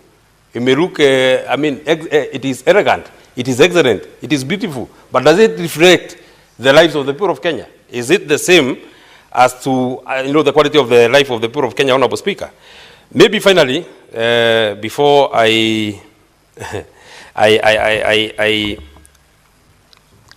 is a recommendation that has been made by the Committee on Finance that I think, to this extent, I would want to agree with. Automation of the withdrawal of the debt service payment from the consolidated fund, Honorable Speaker. You know, this debt, national debt, Honorable Speaker, has become an extremely opaque thing, Honorable Speaker. You're not able to tell how much we paid within what time. For the county debts, Honorable Speaker, which we call the pending bills, Honorable Speaker, you have a view, because they are managed to do the integrated financial management system. If Mr. Honorable Speaker, you're able to tell this was the date, it was accrued this time, this is what has been done to this date, Honorable Speaker. Why can't we have the same so that we can be able to follow and we can be able to understand how our national debt is flowing, Honorable Speaker? We can be able to know, Honorable Speaker, exactly how this money that we have taken as national debt, Honorable Speaker, how it has been used, Honorable Speaker. And maybe finally, and that's where I was before you interrupted me. Then you can guide me on whether I'm discussing the conduct of the president. Why would the state be spending money millions of money so that the president can go and commission a project. Honorable Speaker, case on point, I'll give you an example. For 3 times, President William Ruto has been to Nyandarua. He commissioned one road called Donyonjeru Geta Captain Road. On one instance, he commissioned it at the captain side. On another instance, he commissioned it at the Geta side, Honorable Speaker. I hear that he's coming next, I think in a week or 2, to commission it at the Geta side, Honorable Speaker. How are we spending our money? How do we say that Kenya is broke and we are spending millions of money just for commissioning projects, Honorable Speaker? Why did we never, ever even see, even for one time, President Kibaki, one of the most celebrated presidents of this republic, Honorable Speaker, on top of car saying that nimetenga, nimesema, nimefanya. Why can't the president just come quietly and commission a project that is complete? Why does he keep launching projects and once he launches that project, he leaves, the contractor follows him? Now, Honorable Speaker, of all the things that he has promised in Nyandarua, he is coming to the promise again. And we are spending national money because he does not come around. For the president to be in any county, Honorable Speaker, it will require and it will spend a lot of money. Senator, I know the president has now new defenders. You have a point of order? Yes, Mr. Speaker, Madam Speaker. Madam Speaker, you know I understand where Senator Methu comes from. And Madam Speaker, you know, these are standing orders of this House are very clear. And one year attempting to rule on Madam Speaker, but I know that sometimes it makes it more substance when a senator raises it. Madam Speaker, 101 says, 101.1, neither the personal conduct of the president, nor the conduct of the speaker or any other judge, nor the judicial conduct of any other person performing judicial functions, nor any conduct of the head of state or government or the representative in Kenya of any friendly country, or the conduct of the holder of an office whose removal from such office is dependent upon a decision of the Senate, shall be referred to adversely. The word I was looking for here is adversely, except upon a specific substantive motion of which at least 3 days notice has to be given. Mr. Speaker, I find the senator for Nyandarua being adverse, because I am very interested in what he's saying. I'm interested when he says that the head of state has used millions of money going to launch projects in his area, which he hasn't used to launch projects in my area, Mr. Speaker. And therefore, I would wish that he brings a substantive motion to this effect, because the MDTA is a very important part of conversation that we must be able to manage debt. This debate about MDDS, Madam Speaker, is not a debate on what the president is doing currently in launching the projects. While that is a matter of interest for Senator Methu, but he's being so adverse in it that I find it juicy that I feel like he will execute it better when he brings a substantive motion, Senator so that even us you can be able to participate. Just before we get to 6:30, I'll be adding another 10 minutes to help us finalize this motion and have the reply by Senator Tabitha. Yes, so Madam Speaker, what I'm saying is that Senator Methu is trying to be adverse in his conversation. I don't have a problem with him pinpointing about projects that are being launched here and there, but I think it needs a substantive discussion, because it is not relevant to the debt management strategy, but most importantly, because it's mentioning numbers, it's mentioning projects that are being launched, and they're not being launched in my area, Madam Speaker. I have got interest in that conversation, but then the standing orders requires a substantive motion, Madam Speaker. Therefore, I wish that you rule him out of order up until he brings a substantive motion on this conversation, Madam Speaker. I thank you. Let me dispense with this point of order first. We have a point of order already given by Senator Eddy, and I'll dispense with it first. Senator Methu, you have heard the issue that has been raised under that point of order, and I had guided and given you a direction on it. So don't wade into that adverse mention of the person of the presidency until you bring a substantive motion and give a notice of 3 days. And so that we don't waste time, I'll give you a chance to finish your submissions, and then we'll proceed on. What's your point of order, Senator Methu? Senator Karongo Dangwa, you know you look the same lately. You walk too closely, so you really do look like real brothers. Madam Speaker, thank you very much for the opportunity. You know, Madam Speaker, wonders will never cease to happen that it is Senator of Migori who is standing to defend President William Ruto on the floor of the House. Senator, my point of order. Senator Dangwa, what's your point of order, and under which standing order? Standing order 105, statement of facts. Proceed. It's very sad, and I would want you to rule Senator of Migori out of order. Because, Madam Speaker, the standing Senator orders. Maintain your silence. Yes, the Speaker please. is in charge. The standing orders. If you deal with it, just maintain your silence so that he can be heard. Because all we are doing, he's on his feet. Maintain your calm and cool. All we are doing, Madam Speaker, Proceed, we are just interfering with the debates by Senator Methu. The standing orders are very clear. If there is an issue any senator would want to be either informed, either mentioned, there's request for statement. We cannot have the senator of Migori telling the senator of Nyandarua to tell him what the president is supposed to have done in Migori or not, Madam Speaker.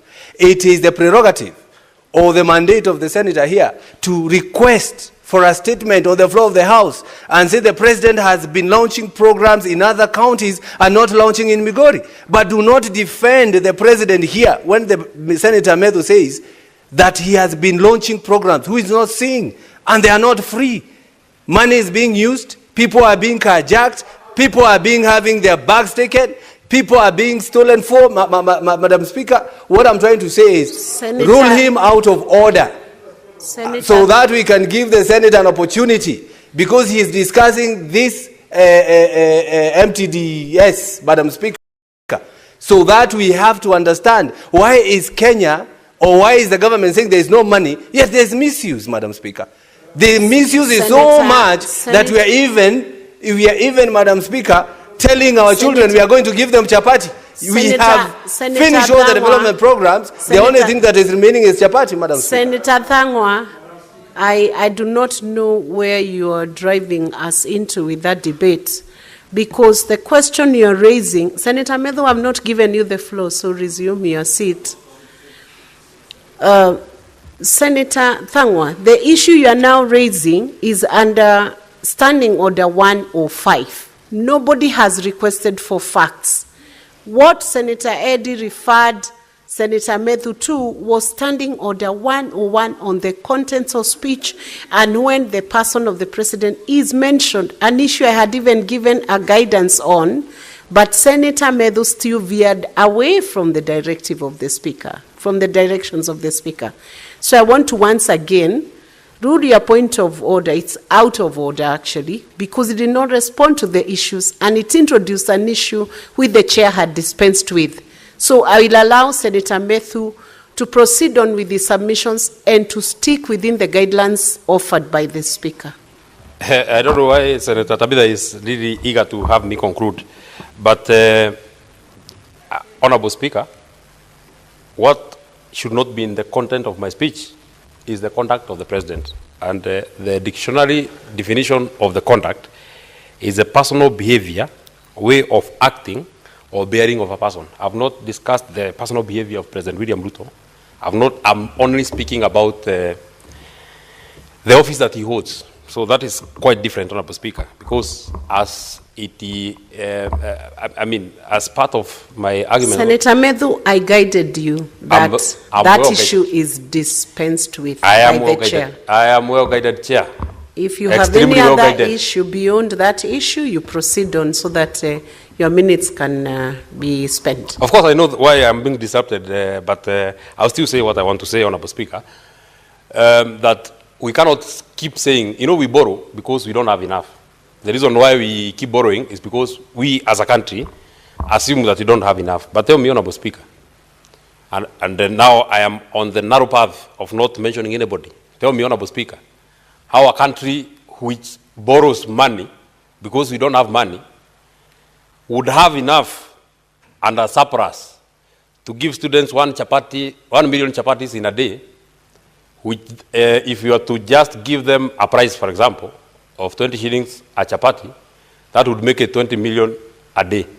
In a week, if they are to go to school for 5 days, that would make it 100 million a week. If they were to be there for a month, that would make it 400 million a month. If you are then to take it to a year, it would be 1.2 billion in a year, if that is correct. So, Honorable Speaker, if you have this kind of money, Honorable Speaker, why are we borrowing? What justification do we have, Honorable Speaker, to continue borrowing when we are planting the same resource, Honorable Speaker?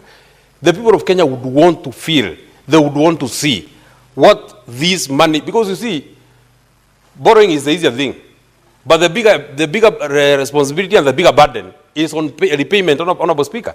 The repayment is on the people of Kenya. It is not President William Ruto or anybody or any of us who is in government who repays this money, who repays these loans, Honorable Speaker.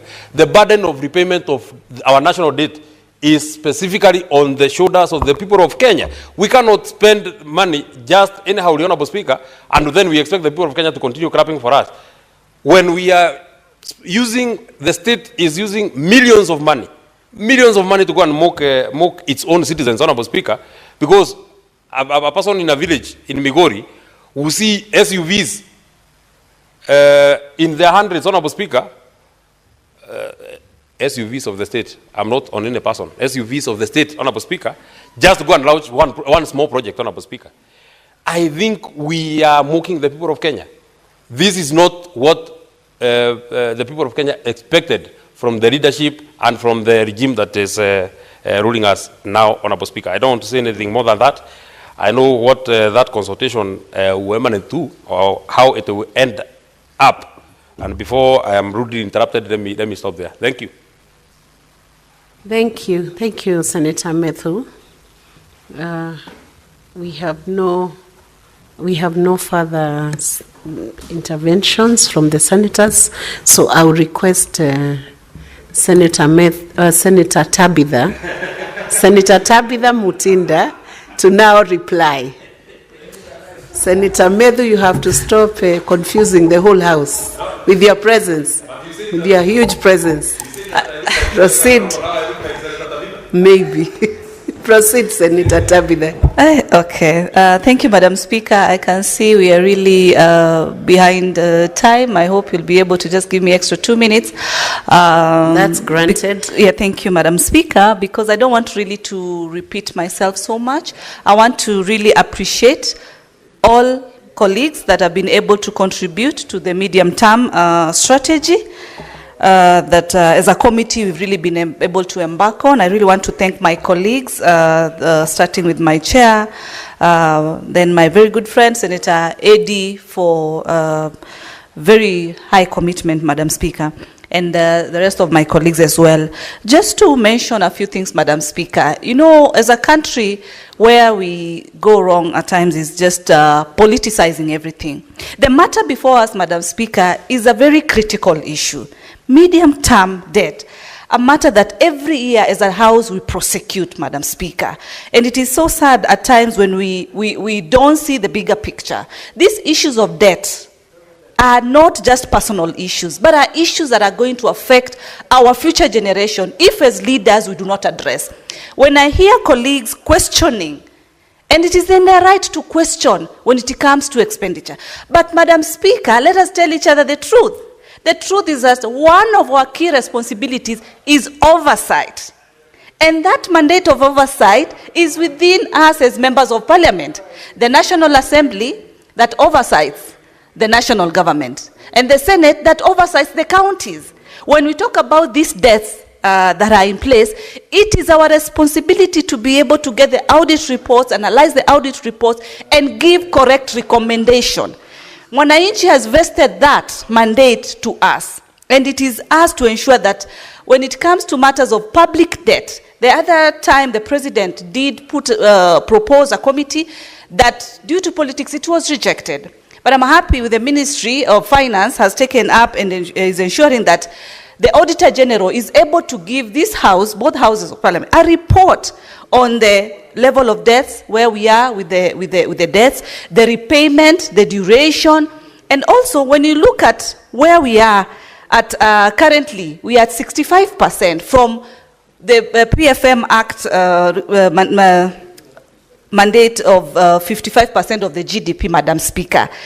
And these are concerns that are all for us. It should not be just deviated to individuals, then we lose the focus on how, as a house, we should play our role. We should be focusing on ensuring that the Ministry of Finance does show these houses that how it's going to ensure that it comes from the 65% and reduce it to the 55%, which is within the PFM Act, Madam Speaker, because that is what is currently in law, Madam Speaker. As a house, as a committee, we had made recommendations, especially when it comes to the system, the IFMI system.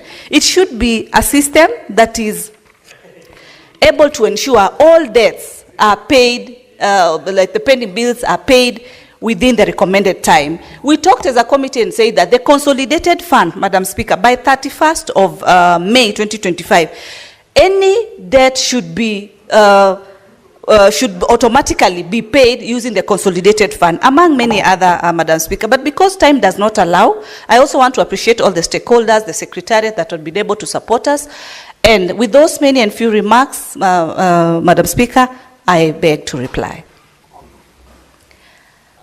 And I do request that at this point, because we don't have numbers, I request you put the question tomorrow as per Standing Order 66.3. Thank you. Thank you, Honourable Senator.